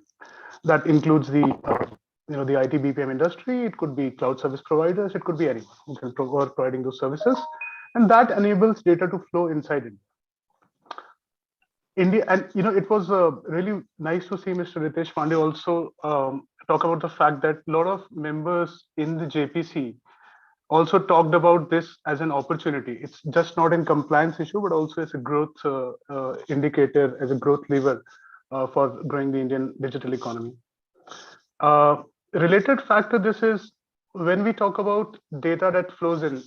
So primarily we are talking about the data of foreign nationals or citizens who are not Indians, whose data is coming to India for processing. Now, Section 37 of the Data Protection Bill, and also like the previous draft, it talks about exempting certain class of data processors who are getting data from outside for processing. So that would mean that the IT BPM services companies who are working under a contractual agreement with any data controller outside, and if the contract specifies the need for protecting data, what actions will be there if the data is breached and all. So the Indian companies should not apply Indian legal provisions on that, because the contract already says what needs to be done. And that is a fair point. And Section 37 also empowers the Indian government to exempt certain class of data processors. Now, we all have been arguing for it that the IT BPM industry, which is serving under a contractual agreement for the clients in EU, US, and over the globe, they should be subject to the contractual agreements. And why should the Indian laws govern the processing of such data? But a flip side to that is, if the contracts are exempted, then we might see sort of mushrooming of certain kind of processing which might not be legal under Indian processing laws. However, might be either the IT BPM services companies might be required to perform those services under the guise of a legitimate contract. Because if the contracts are exempted, then what and how the data is processed, under what conditions of the contract, I think that will also be exempted. And that could result in mushrooming of a data abuse industry. So like, the Honorable Prime Minister also talked about India becoming a data powerhouse. But we should also take care that India does not become a hub for global data abuse through processing. And that is one thing that we need to take care of. So that is for the data which is flowing in. Now let's look at the data which is flowing out. For the example of cross-border data flows. So when we talk about the data under Section 34, the title says the restriction on transfer of personal data outside India, but it covers only transfer of sensitive personal data and critical personal data. It remains absolutely silent on what is the requirements of transfer of personal data outside India. And JPC in its deliberation does mention that they had received inputs to extend this to include, because all the global laws in the world, all the global trade agreements which have been signed into, including the multilateral agreements, the RCEP and all, they talk about transfer of personal data, not specifically sensitive personal data. So ours seems to be a very unique law in focusing only on sensitive personal data and not on the personal data as a large category when it comes to conditions for transfer of data. But then begs the question that since the JPC has also extended the scope to include non-personal data, so what are the conditions for transfer of non-personal data outside India? And who has the power to make rules and issue statements or give exemptions on what would this transfer entail? So that is something that needs more clarification. As Ashish was pointing out, and I couldn't agree more, that it's trying to sort of hit a sweet spot with an idea of localization, having the idea to regulate cross-border data transfer of sensitive data, and giving some conditions under what it can be done. So hence we see Section 34 as a clause. Right? We see as a great fit, but it leaves a lot of questions unanswered, and that is something that we need to look forward, and we need to have more clarity on what are the conditions for transfer of personal data, who can make rules for that, what are the conditions for transfer of non-personal data, can the state governments or the central government sign agreements with other agencies or foreign governments for transfer of certain data. So that is something that we need to keep in mind. Second is on there are two issues with respect to transfer, wherein one is the central government after consultation with the Data Protection Authority, can issue rules of adequacy under which you deem a country or a regime as adequate to which the data can be transferred. And same powers also has been given to authority, which in consultation with the government has allowed transfer of SPD necessary for specific purpose. Now we see both the central government and the authority has some powers for allowing issuance of orders which lead to transfer of sensitive personal data across the border. So hence the question, under what circumstances will each of these two different function authorities have the rules to make under it? So because there might be a lot of overlap. If I understand correctly, although there is no explanation, but if I can interpret it right, it seems to me that the authority in consultation with the government can allow allow transfer of certain sensitive personal data for a very specific purpose, or as in the case of EU, when the companies are not using model contracts, when they have their own contracts, so they can approach the authority, they can get their contracts approved, and then the transfer can be done. But this is my interpretation, and I would love to have more clarity on that. And related aspect to what Jyotsna was mentioning on transfer impact assessment. See, after Schrems 2, when the DPAs, a lot of DPAs in the EU suspended transfers to the US and outside that, this is what the law says. And now the legal regime is set to such a standard that all the data controllers, equivalent of data fiduciaries here, have to undertake a transfer impact assessments to ensure that the regime to which the data is being transferred has some sort of essential equivalence of EU standards, or what we call as adequacy. The adequacy decisions which the EU itself is not able to take is delegated to the companies to take. Now you imagine a scenario wherein companies have to judge the adequacy of other regimes. I'm sure that Ashish can sort of add more to this, because a lot of companies have undertaken the transfer impact assessment. Surprisingly, however, none of the companies have suspended the transfer from EU to India based on the findings in the transfer impact assessment. So that means it is just reduced to a legal exercise wherein the companies have to perform this act as a check, and the data continues to free flow.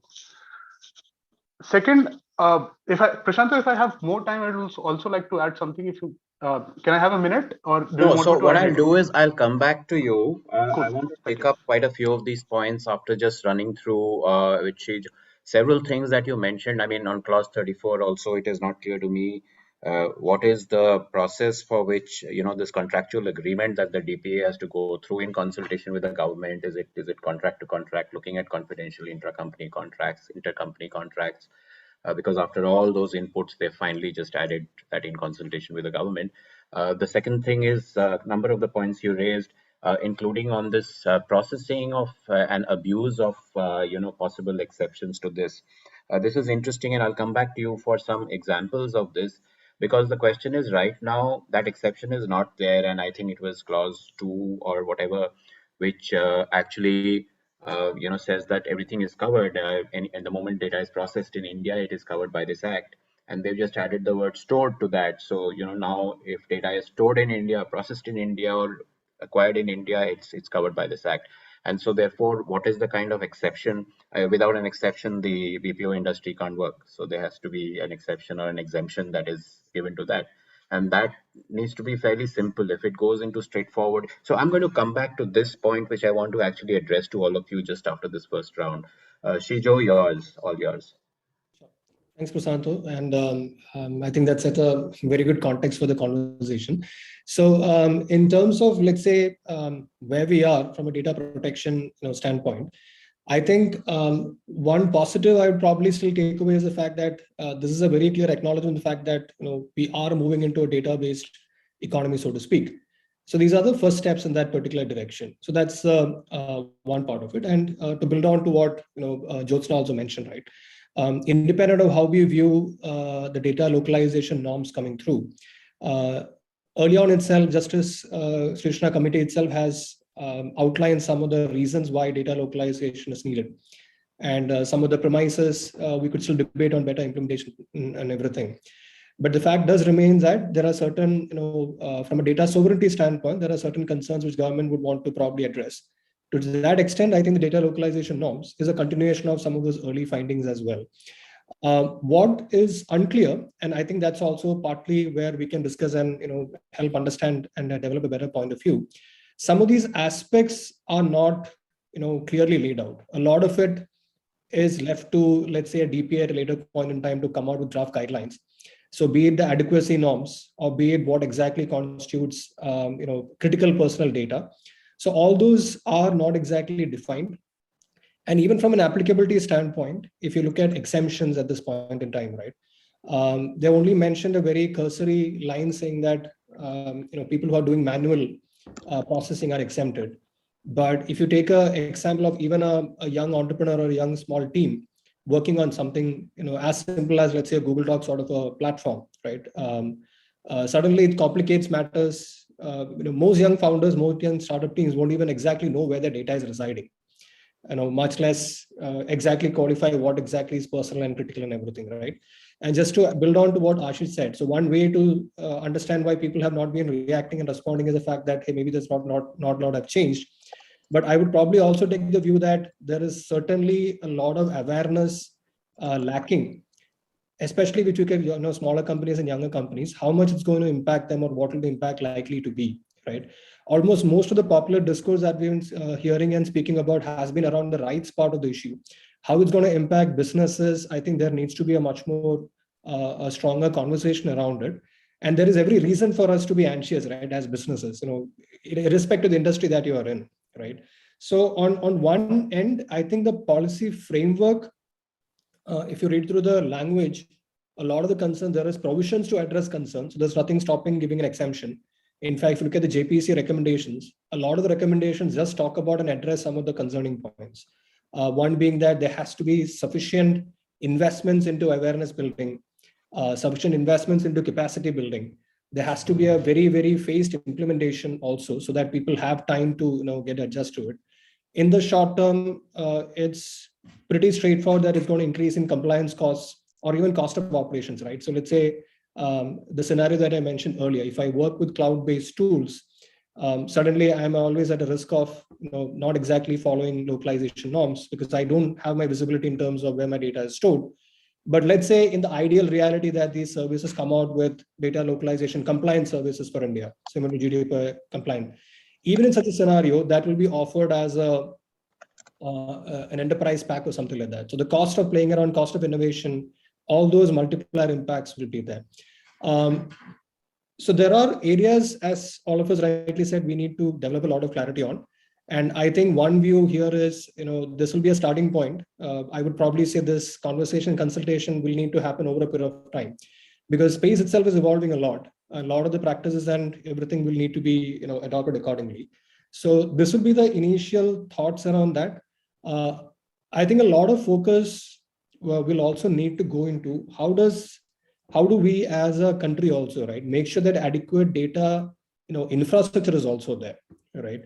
In terms of supporting these things, how do we ensure that there is a comprehensive, policy or support around making sure that such services are available? If it will spur innovation, provide the support is right. If not, we'll have a compliance burden, and we'll have a reality where we'll have a law which is just out there, and people will be going ahead and doing whatever they want to do in any case. So the intent of the law being successful from spirit and letter, that will be defeated. From an adequacy standpoint, we did briefly discuss that, how the exemptions given to government will impact adequacy. But overall, we are still operating in a very globalized world, right? I mean, I'm sure other countries also will take a look at it a lot more closely. Now that the data protection law is going to come into place, maybe that's another way to look at it, and how that will play out in terms of treaties and everything between countries. That will be an area to sort of look at it. What kind of support and what kind of exemptions that can be extended to various categories of users. I think that's going to be something that is very critical to balance innovation with respect to the other realities of where the objectives of the law comes from. I'll leave it there, Prasanto. Yeah, terrific. Again, lots of interesting points. We'll try to take up this burden of compliance of startups because the government wants to make things easier for the startup ecosystem. and we don't want to throw in additional, a whole training session for startups on what is adequacy and what is how are they going to comply with this. I think one interesting takeoff from this is, are there possible opportunities? I mean, the cloud space is a competitive space now, and it's not just Google and Amazon. There are lots and lots of cloud providers, lots of storage providers. Maybe part of their services would now have to be sort of provision for data to be stored in India, that my cloud is restricted to the borders of India, so to speak. That's an interesting thought. Let me just come back to this and just take up this BPOs and the whole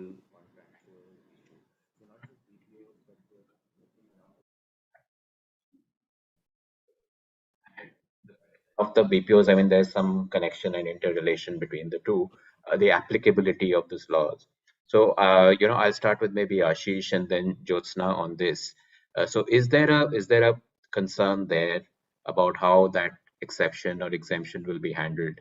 And Rahul, I'll come to you also for your concern that a sweeping exemption may lead to abuse of that capability, and therefore we may be doing illegal kinds of processing as far as Indian law is concerned. Ashish? Yeah, thanks, Prasanto. So, and I completely agree, Sijo, with your point that, lack of awareness, at least at the smaller enterprise level. But we must also consider the fact that at least when you think of the IT BPM industry at large, given the fact that we have kind of had a exposure and experience with GDPR and all of that. So if you compare across industry, probably this is relatively a better aware industry, but definitely that. On this entire, given this 200 billion export, overall industry of over $150 billion of export. So clearly it is in the interest of the government to make sure that this particular industry is not unnecessarily, tied down to some compliances which are probably unintended or obligations which are not necessarily required. So at an incentive alignment problem, I don't think we are looking at that. So clearly, if it is not that, then what is it? So clearly, I see two problems with the way this exemption is phrased from an industry perspective. One, this exemption will come in through notifications. So as soon as you do that, there is no long-term policy clarity or stability. Second, we don't know what is the shape and form of that exemption. So we don't know till the time we don't know, and therefore industry will keep worrying. Second point in this is that why do we even need these exemptions? So, for example, I think one of the panelists mentioned about the fallout of the Schrems 2 and also the privacy shield, the way it was struck down. I think the problem with the US law was that US law had a differential treatment for US citizens and when it comes to processing foreign data. So ideally, you don't want to have a differential treatment, right? So, but the reason you need exemption is that you have come up with conditions which usually laws don't come up with. So you have put bar on processing of biometric data. You have put requirement of local storage. So when you have created these exceptions, then to cover up those exceptions, you need exemptions. So it's like two fixes. So I think, therefore, there is a case for exemption. And what the exemption that you need, for example, is one, like I mentioned, on the if you're processing foreign data and it includes biometric data, and if the parent law does not, it allows it, then why would you restrict that in the Indian law, right? So that has to be provided upfront. Similarly, the fact that state exemptions, they shouldn't apply to the processing of foreign data in India. That can be done without compromising, what Rahul was alluding to in terms of certain other kind of protections. Provision requiring sharing of foreign NPD to the government, that shouldn't apply. Continued storage requirement of SPD. Joseph mentioned we don't even know what that means, but that provision as far as processing of foreign data in India shouldn't apply, right? Similarly, Indian data processors should not be required to get the DPA or the central government approval if they are transferring the data back to the parent or the data controller overseas, right? So I think the fine balance is to say that fix those things where you are putting the conditions which normally would not apply and give that as an upfront exemption, but at the same time make sure that the remedy to foreign citizens or even to the data controllers under Indian law is available for harms related to, let's say, data breach and so on and so forth. So that data protection regime should apply.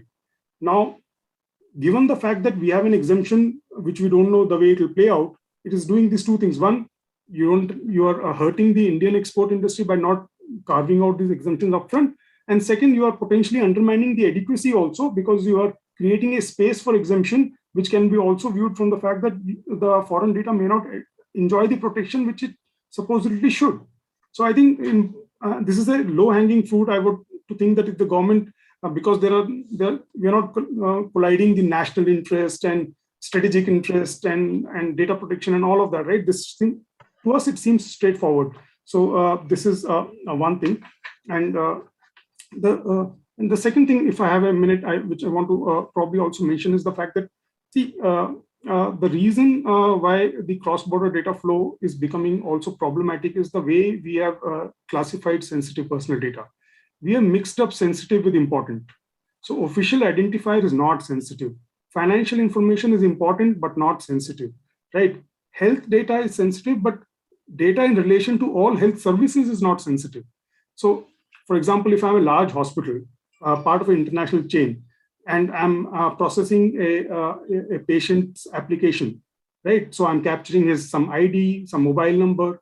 The way the bill is defining sensitive data is that everything is sensitive. So now that data can't be stored on a, let's say, global server somewhere without doing all that thing in terms of conditions. So some of this becomes a problem in the context of data transfer. And then the government has clearly said that central government and DPA can reject a data transfer if it is not in the public policy or state policy, which means that they are looking to approve each and every kind of transfer. Why would DPA want to do that? Why would central government want to approve each kind of a intergroup scheme also? Just the scale and size of this would create a very, very unnecessary, bottleneck for everybody. So I think some of these are easy fixes. We believe that if, and I understand, government committees, they kind of take a life of their own. But I think when the government is now examining it, they have all the wisdom with them. I'm hoping that some of these things can actually be fixed. Okay, terrific. So let me take this question, and especially the last bit, from clause 34 and the DPA's approval of contracts and intra-company contracts to Jyotsna and Rahul.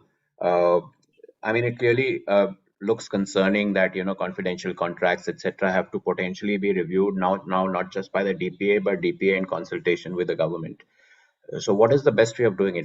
There have been very good suggestions, including go by model contracts and so on. Is this, and there is clearly, I cannot see a DPA which will have the capacity to do this contract by contract, right? It simply doesn't make sense. So is this just an error? This was there in the original thing. The JPC has reviewed all the suggestions and then said, no, we're fine with this. Yeah, thanks, Prashanto. So I think, again, look, neither does the bill or the report actually come to a conclusion on how these are going to be generated. And of course, model contracts seem to be the most sort of seamless option because you put a template out there, it's non-negotiable, and everybody just folds it into practice. But in the absence of any specifications in the bill, and if you see, the only language that talks about it is in relation to codes of practice, which says that we will, the DPA can also issue codes of practice in relation to the cross-border transfer of data. In consultation with industry stakeholders, etc. But it doesn't really throw light on how you are going to generate these templates, if at all it is to be templatized. Now, in the absence of any sort of clarity, I would sort of not try and preempt that this means that each organization's specific contract needs to be submitted, because like you pointed out, that's disastrous, right? It has commercials, it has confidential information, it has various other aspects that technically do not even need to be examined for the purposes of a cross-border transfer.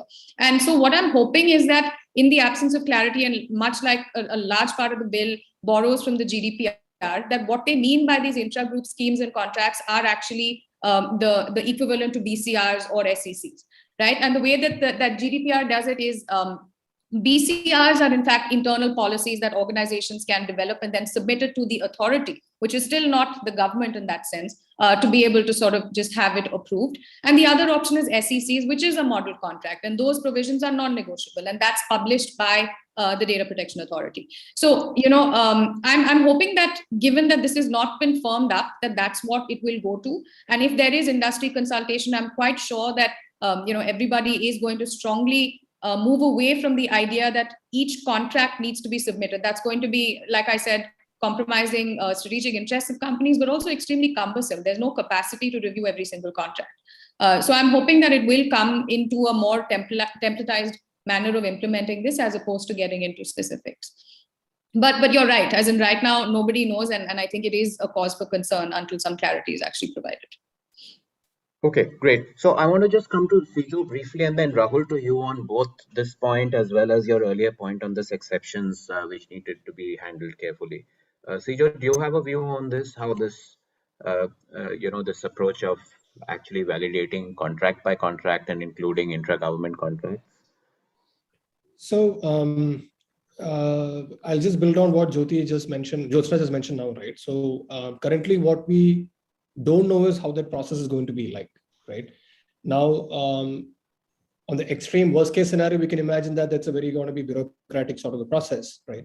But at the other end of the spectrum, if it's like a conditional access sort of it's a technology enabled sort of a methodology that is implemented. We have seen UPIs and authentications, government embracing technology a lot, right? So if it's such a seamless sort of a process and it's a very, very good process, then it could be a very, very good differentiator in terms of how it manages, and people will have right to revoke data. There's a good trade of all these data use cases also. There is a challenge that if we don't get it right, it becomes very cumbersome. And maybe as every industry body will represent on behalf of the people that they represent, we have had a history of paperwork, everything becoming very onerous. So we do run the risk of it really impacting the ease of doing business if you don't get that mix right. But having said that, at this point in time, I would be more looking at how much the Data Protection Authority, right, has the capacity and resources and probably independence also for that matter, right? So I think that is going to be one of the biggest ways to look at this particular problem.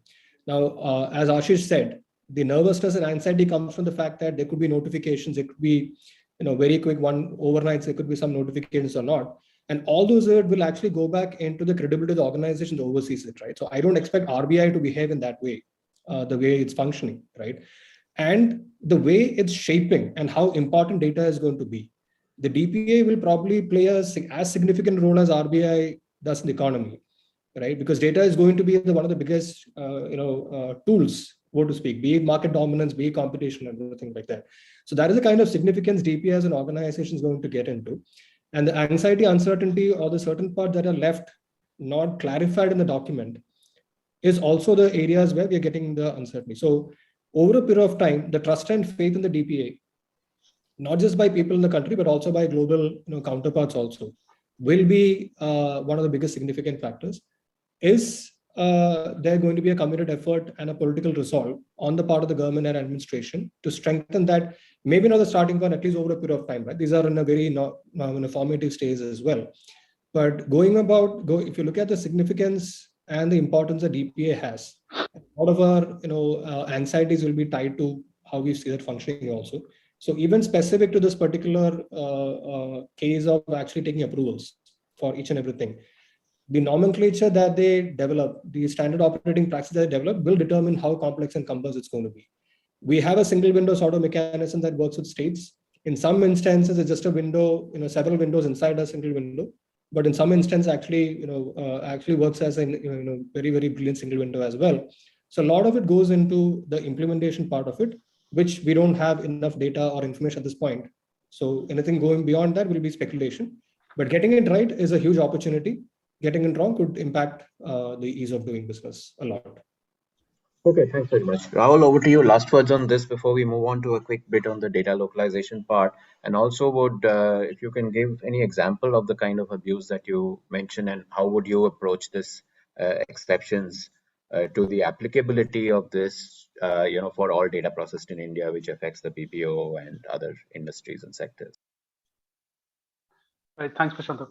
So when I talked about exemption that is being granted in the section 37, I think it's also being interpreted in different ways. So for example, Mr. Rajendra Kumar, Additional Secretary MeitY, in his article in ET, he interpreted it as the provisioning under the law wherein the exemption for processing of foreigners' data exists.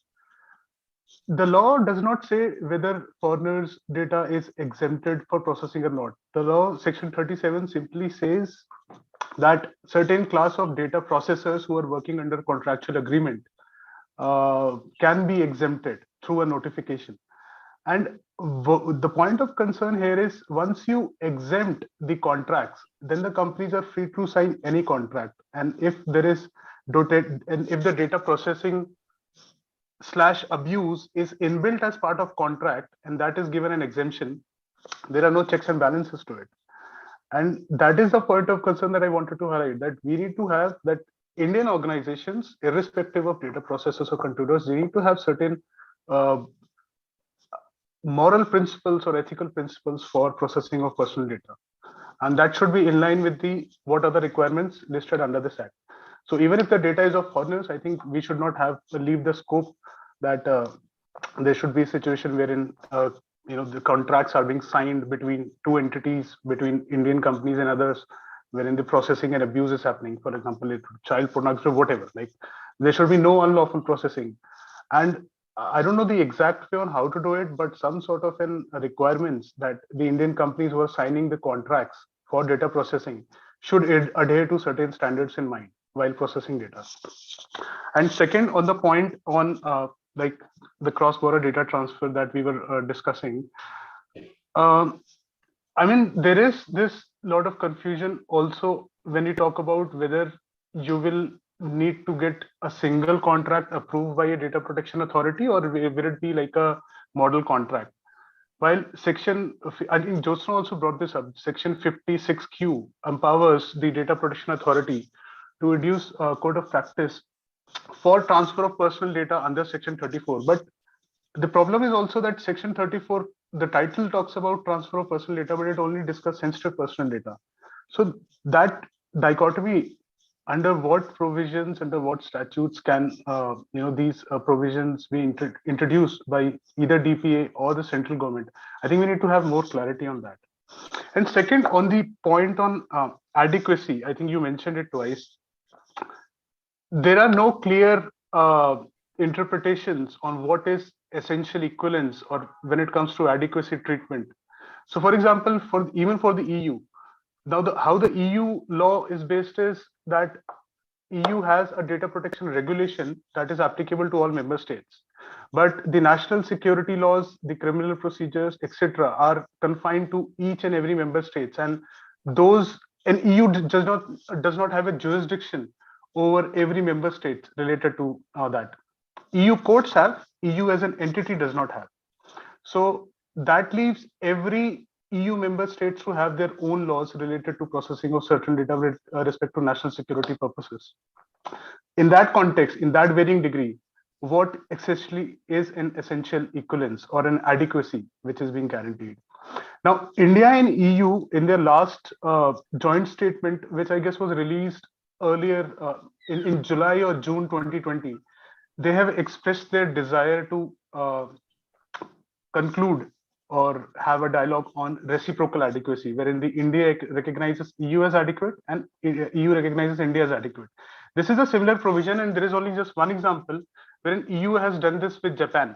Else, all the adequacy assignments by the EU are one-sided, wherein they recognize other as adequate or not, except Japan. So the provisions for adequacy, I think that needs to be spelled out. Like, what do we actually mean when we talk about adequacy? What is the government actually looking at?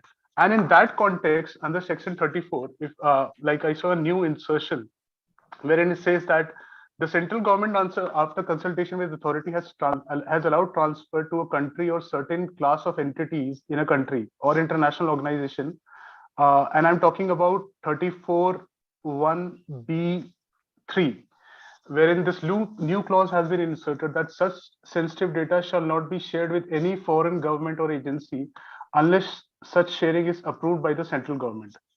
Now, going by what the JPC listed in its deliberation in the JPC report, they have, I think, hit the matter at its head, where the data is being transferred here and then there are mass surveillance concern going on. So what can the government do through this law, through this sovereign process, to bring a check to certain practices? However, it seems to me that this clause is misplaced, because it talks about an act that such sensitive data shall not be shared with any foreign government and agency unless it is approved by central government. But it places it under the central government studying about the adequacy of a country or a region. So I don't think these two gel together, wherein the government has to study this model, wherein you are seeing this as an act that the data should not be transferred.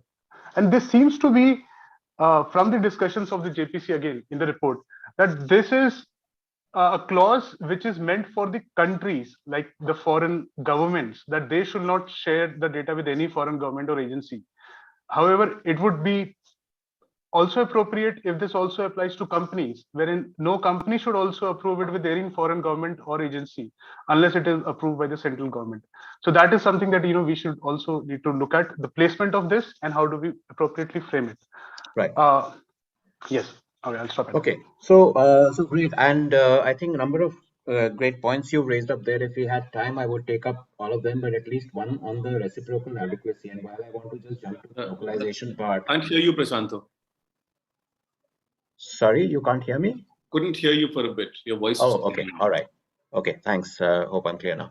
So on reciprocal adequacy, in fact, there's a good question here from Nilanjana Sharma, that the bill fails to view data value chain in a global perspective, where countries with similar data protection laws can create a free-flowing network for cross-border data transfer.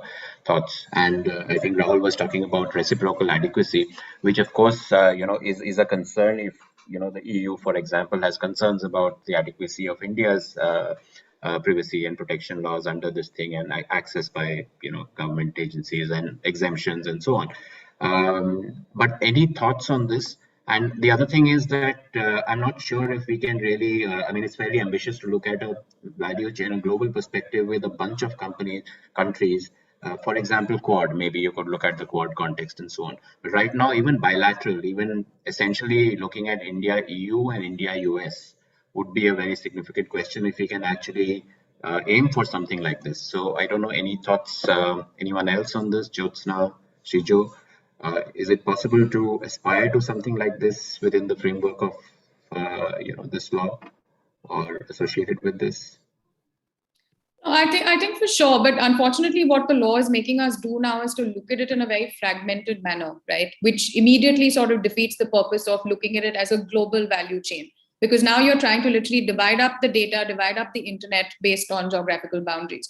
So in that sense, I do agree that it does overlook that. And but at the same time, I think that the reason why we're not able to see any change in this respect is because the government is looking at localization for a very different purpose and cross-border transfers differently. I don't think they're sort of reading it together. On the one hand, they want data to be in India for the purposes that they've been citing time and again. And on the other hand, they're saying if it has to go out of India, these are what we believe are the guardrails that need to be in place. And if that means that the central government signs off on every single transfer, then that's basically the interpretation to allow the data to flow out of India. So I mean, in that sense, I'm not sure if I'm making my point clear, but I think that we should look at localization separately from cross-border transfers. And then now when we're left with cross-border transfers, I completely agree that there can be several other frameworks that enable the free flow of data, which would still allow, digital innovation or to be able to contribute to the global value chain and not force you to break this up into different fragments and silos, which are not going to benefit anybody, the industry, the consumers, even India as a country, like I've been saying, the footprint that we have or the place that we have in the global ecosystem is something that can definitely be changed if we move into some more, whether it's bilateral, multilateral, or other alternative parallels through which a free flow of data can actually be mediated. Okay, great. Yeah, Shijo.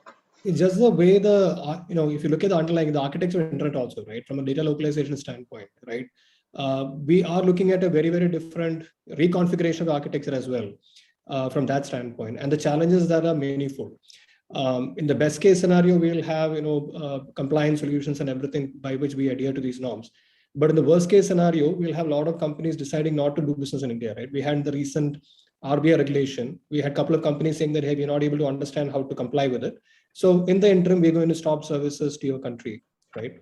So those kinds of issues could turn out to be, and the impact is manifold, right? From a simplest level, it really challenges the promise of internet as a huge innovation platform for playing around with stuff and trying around data.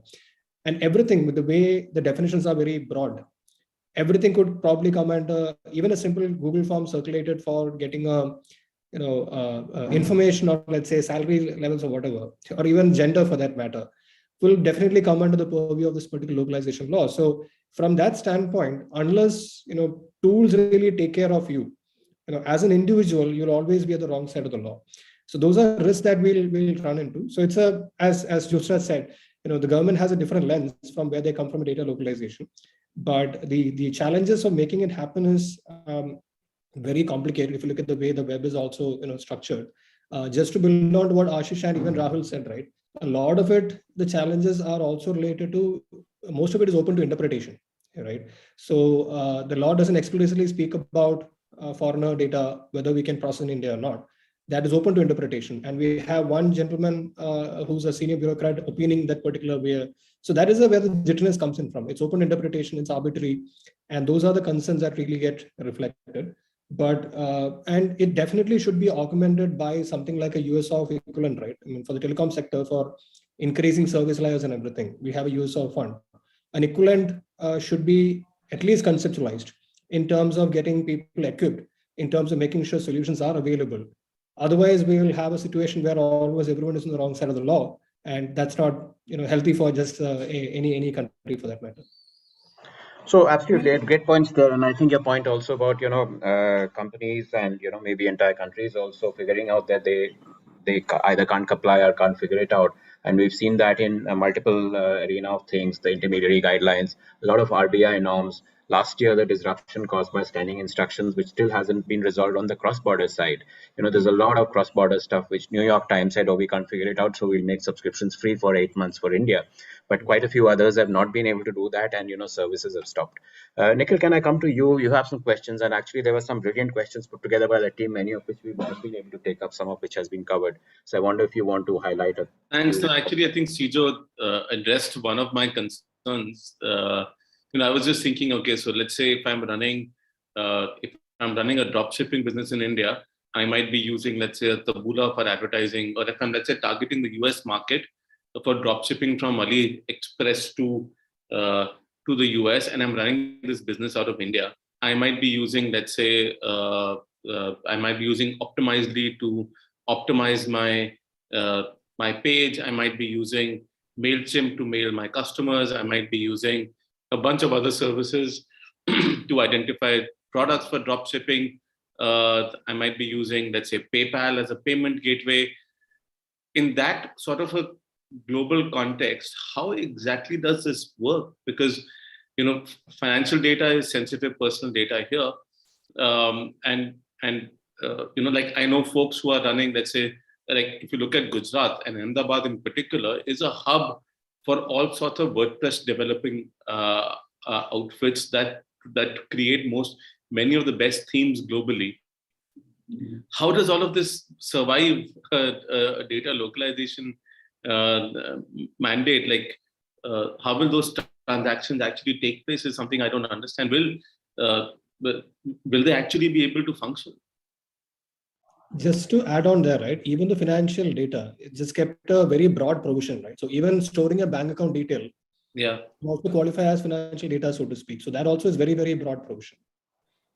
So who's liable for this sort of a situation is my question. Like, is it going to be like arbitrary implementation where they won't go after that small WordPress development outfit out of Ahmedabad, but they might go up, they might focus on the larger players, and then is this even feasible in today's environment is something that I still haven't been able to wrap my head around. So I have just one quick thought on this, and mine is a question. Like, yeah, I know. Is this what's going to happen? Yeah, it is. It probably is. I mean, there'll be a lot of questions on the liability and the compliance burden, and we spoke about startups and startups not being able to figure out where their data is because they're using Google Docs, etc. So one answer is platforms and platforms which are competing in the market, and you have cloud service providers saying, okay, this part of our service is compliant. The second answer is that this has happened quite a bit in some of the RBI kind of regulations, and standing instructions, one of them, where there's an enormous complexity in the ecosystem in implementing this.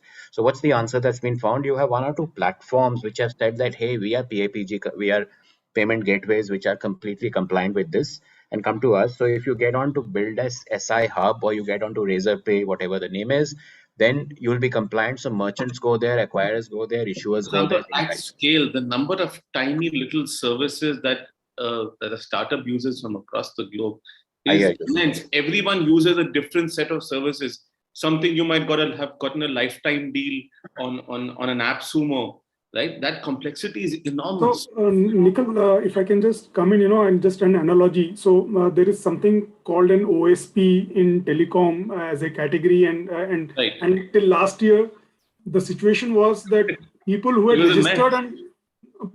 registered under OSP were complying, and other half didn't know whether they should register or they want to register, and the government didn't have a view on who all should be registered and have not registered. Right. So it's like people who are complying will face compliance and therefore worry about that compliance being onerous or not. And people who think that this does not apply to us and we don't know and therefore never complied. And then they rely on the level of state capacity to then, have to face the consequence or not. So I think in that sense, in a way, it's not an answer, and I just want to probably, as listening to you. So if you go back 30 years, when the offshoring of data and the Indian IT BPM started, right? 30 years back, you didn't even have a data protection law in Europe in any form in that sense, right? So it was all contractual and data was getting processed out of India in that sense. It was not like physically transferred, but getting processed. So the contractual arrangement. 30 years back, I think Narayan Murthy said they had to get a license to import a computer. So but I'm talking about the potential concern from a data protection perspective. Let us say jurisdiction would have thought of all of that kind of concern which we have as India now. They would have been very much there, right? And it kind of worked at a contractual level. So in a theoretical situation, you could say that there's a data processor 30 years back here, and he messes up the entire data, and he's saying, "I'm happy in Delhi. Come and sue me. You can do nothing out of Europe," right? But literally, it doesn't play out that way. Over a period of time, offshore has gained onshore presence, and there are various ways in which a law can be enforced, right? We have seen it in very different examples. So given all of that, from just a data protection perspective, I think this entire focus on localization has somewhat been misguided.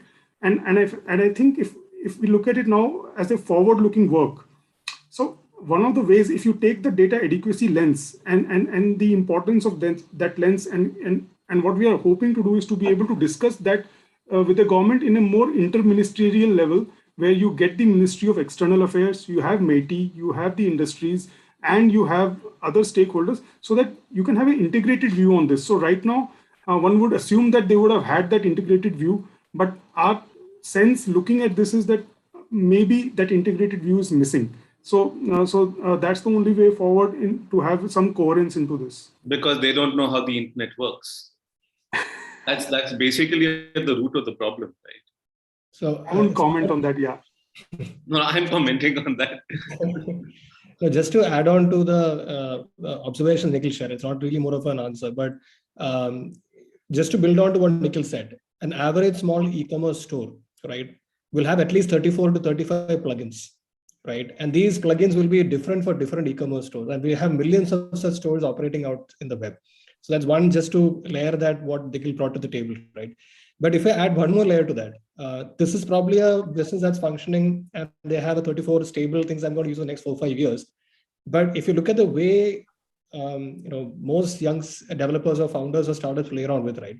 Every other day you try out new services, be it on product and reason. That's the route around which you keep playing around with it. And there is a new service which may not be fully complying with all our norms and everything. And that's a small startup. And lots of tools are the way in which we optimize our productivity. And that's also the way in which people play around with the internet, right?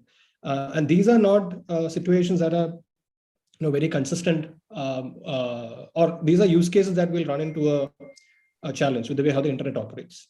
And Sujo, see, if you imagine the future, you will increasingly see Indian origin companies being global, and they would then realize that potentially at present it doesn't worry them, right? Because all of this is a little more in a global context. But if you're imagining a future where Indian SaaS companies, Indian startups are going to be global unicorns, then those very companies will face a problem with this law, because when they want to optimize things and they want to be near to customers in terms of what they're offering as services and solutions, then this very law will come and bite them, right? Because it will require them to segment the way they architect their data and solutions. So I think that entire thought process at somewhere is probably got a bit of a gloss over when we are thinking about our own domestic economic. So in that context, we've got Paytm in Japan and we've got Paytm in Canada, and are they localizing data in India? Do they have data stored in India from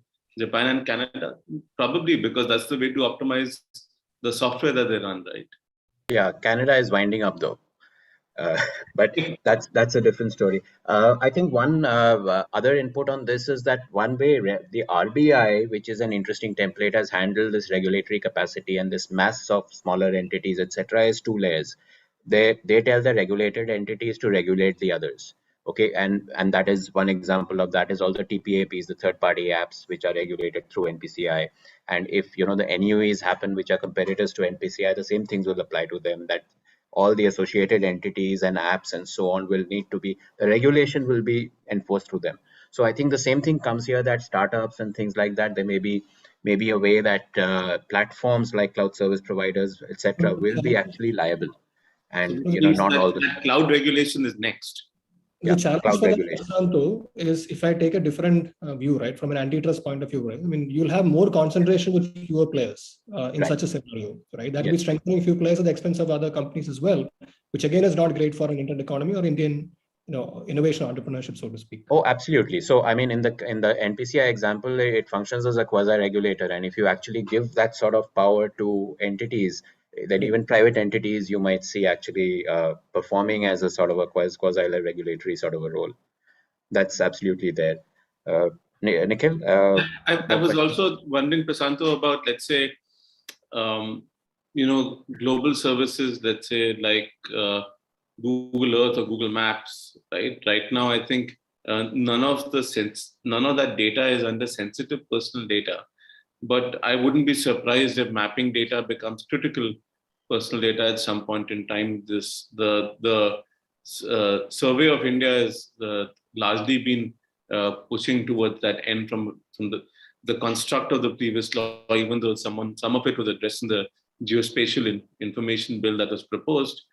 I'm just wondering about, are there going to be services like that which will just not be able to function in the country? Yeah, so there seems to be concern around players who are in the geospatial space, both from the data protection and the evolving geospatial norms. Now, there is a fair amount of personal data which is collected for personalization. And that is, the example of like you parked here last time, or you visited this place, 2 years ago last, etc. So therefore, if you strip that PII, then it becomes NPD, which will also be governed. Okay, if you don't strip the PII, it is possibly sensitive, or it could be critical sensitive personal data, whatever they end up defining it as. So I understand there is significant concern among the mapping providers with this combined with the geospatial. But any other thoughts from anyone else here on this? So just on mapping specifically, since we brought up the example, I think we already have a regime in the geospatial guidelines that requires localization, right? If it is above a certain accuracy threshold, or if it contains sensitive attributes. So I think this is a great example of how we have to reconcile what the Data Protection Act is going to bring in and these other restrictions that exist. Because like you pointed out, Nikhil, it's unlikely to be SPI unless you bunch up a lot of this information together and perhaps, I don't know, an official identifier, a number plate, a driving license, something slips in. But otherwise, it's largely going to be, personal data. But that doesn't sort of take you out of the realm of localization, which is brought in by other regulatory frameworks like the geospatial guidelines themselves. So I think in that sense, just given that every sector is in some form or the other being regulated, it's really important to see how we're going to be able to read all of this together. I know that the financial sector seems most apparent because the RBI is also pretty proactive when it comes to regulating this. But I think geospatial, telecom, all of that is something that has to be read together when you look at the framework and what an organization really can do with their data flows. Well, yeah, I think in the licensing conditions, telecom data is already localized. But in case of, let's say, I would say that some of this is time sensitive, right? My location about where I am right now is actually highly sensitive personal data. That's the kind of data I don't want to expose. So I would say that it's probably a matter of time before that gets started, that will be treated as sensitive personal data. And, that is something, Nikhil, that Sri Krishna committee also mentioned about including location data as a sensitive personal data as an example. And METI version and the JPC version have also skipped that. So like they must have a strong reason not to consider location data as a sensitive data. Yeah, but that's possibly with the geospatial rules, they're looking at that. But this is clearly of concern because it's not just where I am now, but where I frequently visit, which is translated into, okay, this is probably your home address, and this is probably your office address, and this is probably where you will be found. So this stuff currently Google Maps, Apple Maps, etc. are able to do brilliantly, and that makes it of considerable concern in terms of of privacy and the adequacy and the controls that you would want on them. I think there were a couple of good questions, and I have a request. I have a hard stop at 6, so if we do spill over a few minutes, Nikhil, if I could ask you to take it up post 6. Take over. Spill over. Okay. This question, sorry, I think there's one question from Varun Behel, which is, it would be good to hear thoughts on the panelists on the definition of state policy or public policy as a ground to deny approval of transfer contracts. Okay, wouldn't it be very wild and challenging to implement in practice? Okay, we discussed some aspect of this, but any thought on this aspect, state policy or public policy?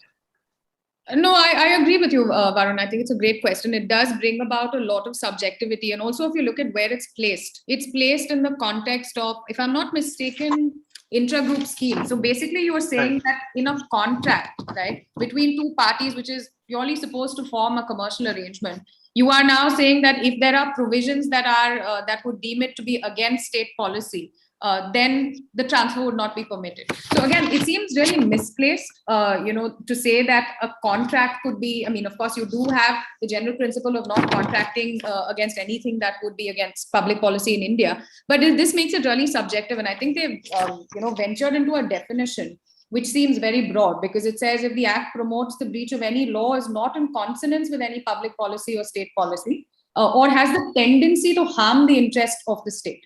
So again, very, very subjective, no sort of benchmarks to see what this is going to be contained under. And I just fear that if they don't like the look of your contract or what you want to do, it could just be against state policy. So I agree that it does have a fair amount of subjectivity. I find it very strange that it's put in the context of intra-group transfers, which are contractual frameworks, as opposed to something like adequacy or something like that. Well, there's so Rahul. No, I just wanted to add that it's in 34(1)(a), and it says that provided that such contract or intra-group scheme shall not be approved. And I think reading of this clause on why it is inserted hints towards, for example, in a situation like a conflict with China, where we had the issues of app bans. So such transfer can be rejected by the data protection authority. Now, this is more a guidance which is given to a data protection authority, that what it can and cannot do.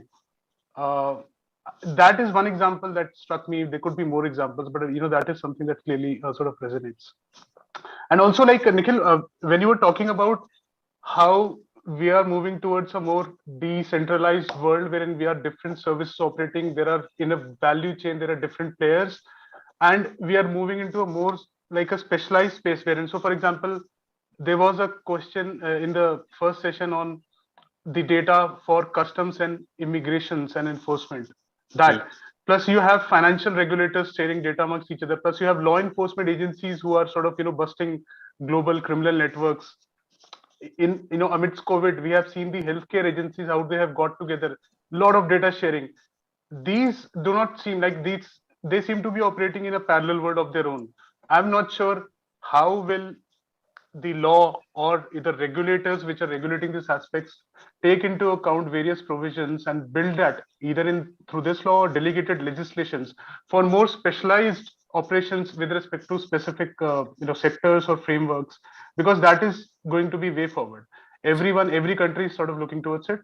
So there is a related question from an anonymous attendee who says that with respect to the provisions about the central government approving intra-group schemes and contracts and imposing restrictions on further transfer of personal data from a foreign country, is this usual state practice, one?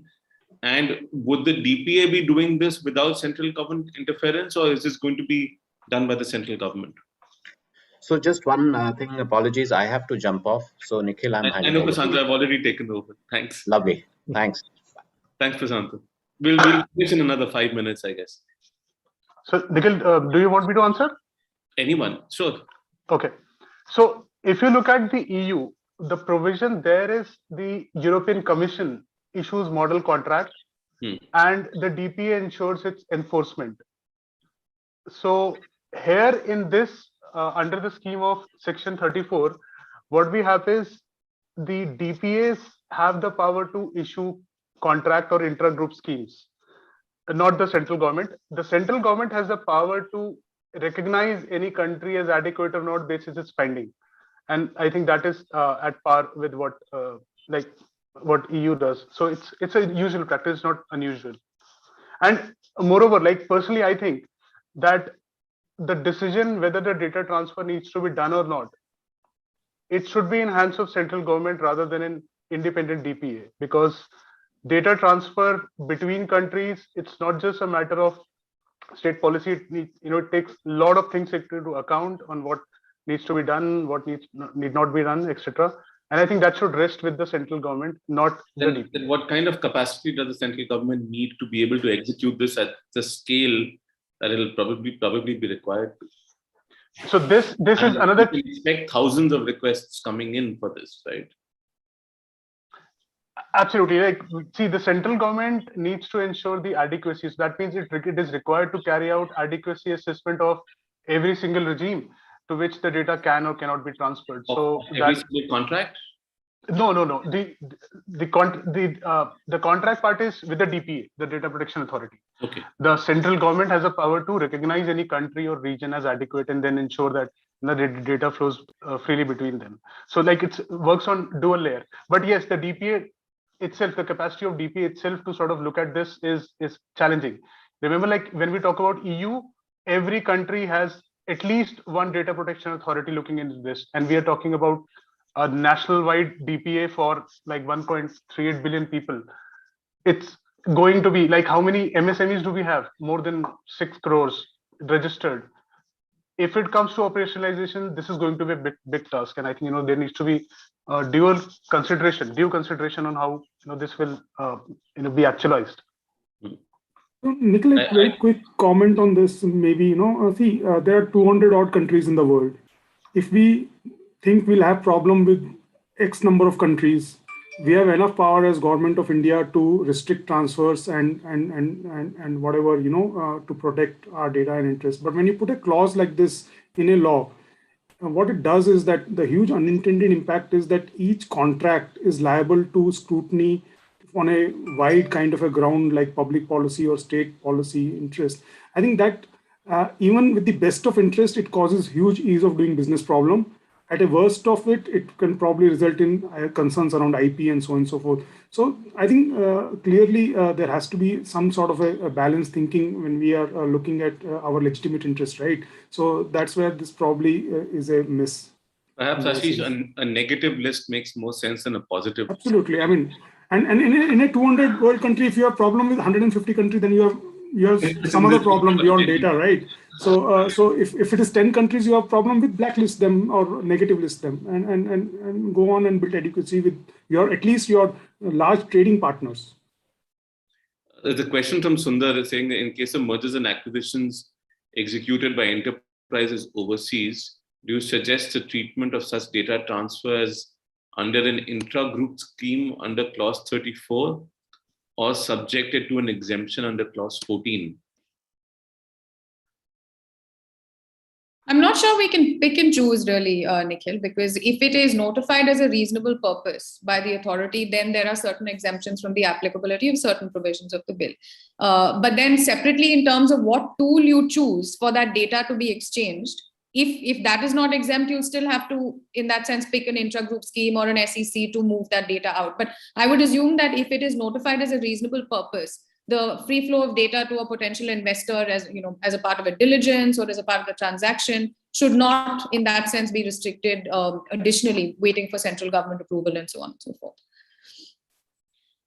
There's another question that's interesting. Does the requirement of data localization or mirroring, is it defeated if India enters into adequacy agreements with a lot of Western countries? Well, it depends on what the objectives are. Yeah. Is it suggesting that we should not enter into data adequacy, therefore? Perhaps. No, but Nikhil, to answer this, data localization through, which is being mandated through this law, does not impede on the adequacy decision by the European Union. And why I say this is because we are talking about localization of data of Indians under the current law. EU itself has many laws which requires localization of data. So that is not a criteria for them when they're assessing adequacy to look at what data localization law India has. What they're concerned about is how the data which is being transferred to India through the data exporters in EU, how is that protected under the legal provisions, and whether the citizens will have a right to recourse, how will, if the data breach happens, what are the liability that can be associated, etc. If the country has an independent functioning DPA, and how is that enforced. But I don't think localization is a criteria for assessing adequacy. At least that's my understanding. Understood. So just to close, wish lists, everyone. Cesar, we'll start with you. What's your wish list? See, I think from my wish list standpoint, right, I'll probably take the view of, let's say, millions of young entrepreneurs and developers out there. And in a country like India, I'm sure all of us know that, hundreds of people or thousands of businesses operate solely out of spreadsheets as well, in terms of running, major business outfits as well. So that's how, data is, and it's in the cloud and everything. So with the present protection bill, data protection bill, the definition of who is a data fiduciary is any individual, right? There is no sort of there is a significant data fiduciary and there are data fiduciaries, right? So that particular categorization, I think, definitely needs a relook, and balancing the ability to innovate for the large sections of youngsters will be the engine that powers India over the next decade or more. And that balance, I think, it's sort of missing from the, the way the bill is thought through. And that will be my way of looking at the wish list from balancing India. We have a brilliant opportunity to sort of catapult ourselves into a major powerhouse from the startup sector or anything else. And this is sort of completely missed that particular boat. To that extent, from a wish list standpoint, I think a part of it is addressed by JPC when they say that it has to be very thought through, staged implementation. It should happen in phases. And when you take care of these phases, it should also be taking into account the various stakeholders, right? You have thousands of solopreneurs who operate just on platforms by running their businesses. So the challenges that open up in terms of completely stymieing them or just burdening them with additional compliances could be very high if you don't get the balance right, and the risk we expose themselves to also. So that will be where I will probably look from a wish list standpoint. Rahul? So Nikhil, like what we lack in strategy, I think we are trying to implement through laws. So I think the first step would be towards defining and laying down a data governance strategy for the nation. And through that, we link different aspects of what and how the strategies and policies should flow and law should govern them. And I think if we have that base document right, then what different sectoral regulators do, what the law says, I think, it will be more coherent.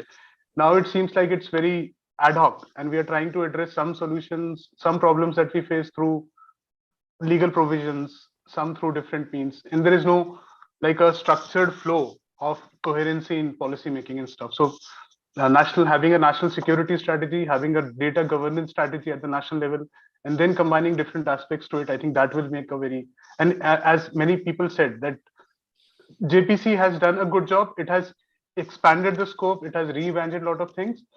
It has also opened Pandora's box in a lot of issues.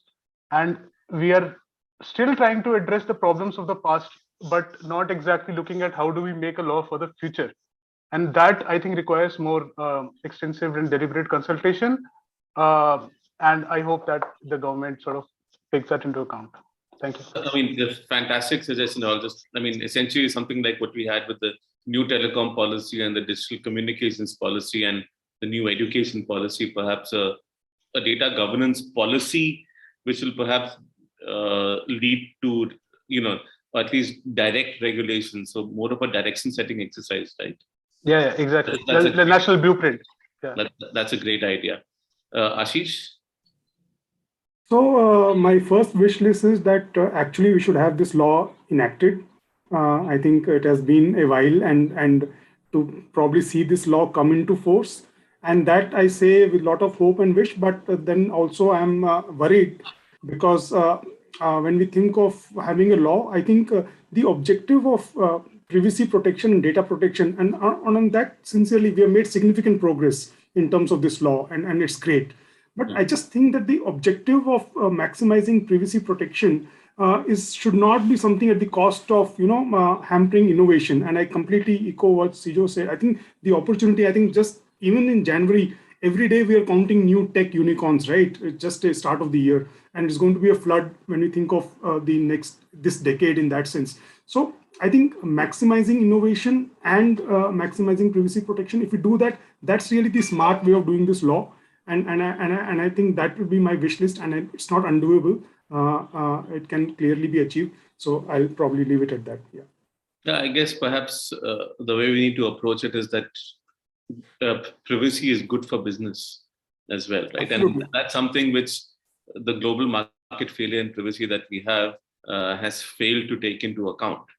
And no, absolutely. I mean, if you grow trust among consumers, then the entire digitization, only then it can grow, right? I mean, and that's good for industry. Thanks, Ashish. Jyotsna, last word. Thanks, Nikhil. So, I mean, I think everybody is looking forward to this law in some way or the other and welcoming it. But I think it's important for us to realize, at least in the context of implementation, that you don't want to pass a law that's unworkable in some respects. And some of the examples that you pointed out are actually, they will flummox anybody because some of it is actually you cannot comply. So I think in that sense, my wish list, and given that I now have reconciled that this is the bounds within which the law is going to come in, is to at least have hope in the consultations, in the codes of practice that come in the guidance that follows in terms of how each of these compliances or requirements need to be met, that all of this is considered, because nobody wants to fall into non-compliance on day one or whenever the phased implementation takes place. And at the same time, it's got to be a meaningful law. Everybody wants to honor and protect privacy, and everybody understands its place in the world. But I think in that sense, to be able to have meaningful consultations and also then incorporate it in the form of process while you retain the principles as they are in the law is something that I really hope. And I really think we should, the other wish list is to do away with central government consultation, because all of these, transfer tools do have guardrails that are already sort of embedded in them. You don't need any other sort of determination to say that you can transfer this data. And perhaps it's too late in the day, but if there is any chance, keeping in mind that there is some benefit to localization, perhaps come down with a, trim down on specific data sets that you want retained in India to meet all of the purposes that you're citing, but don't make it sort of carte blanche or just an absolute requirement to all data, to all sensitive personal data, given the breadth of the definition. So yeah, I think, I hope that's not too optimistic, but it is rather greedy, but it is a wish list. I'd rather be optimistic, Jyotsna. Thank you so much. Thank you all for joining us today for a fantastic day one of our discussion on decoding the data protection bill. If you wish to revisit this stream, all 3 sessions today are available on MediaNama's YouTube channel on YouTube. So tomorrow is going to be about users and their engagement with the bill. So we'll focus on the functioning of the DPA. We'll focus on user enforcement of rights. Today we spoke about how data fiduciaries and companies are impacted. Tomorrow, we're going to see how users are empowered or impacted. And to that end, we're also going to discuss government access to user data and how that impacts users. Also a little bit about how it impacts companies. So please do join us at 2 p.m. tomorrow. The first session on the DPA has 3 of my favorite speakers on regulatory design, and they're going to talk about how regulators should be designed to serve citizens. We'll be writing about this discussion, this session, and the previous 2, as well as all the sessions tomorrow on MediaNama, and also compiling our comments into a report.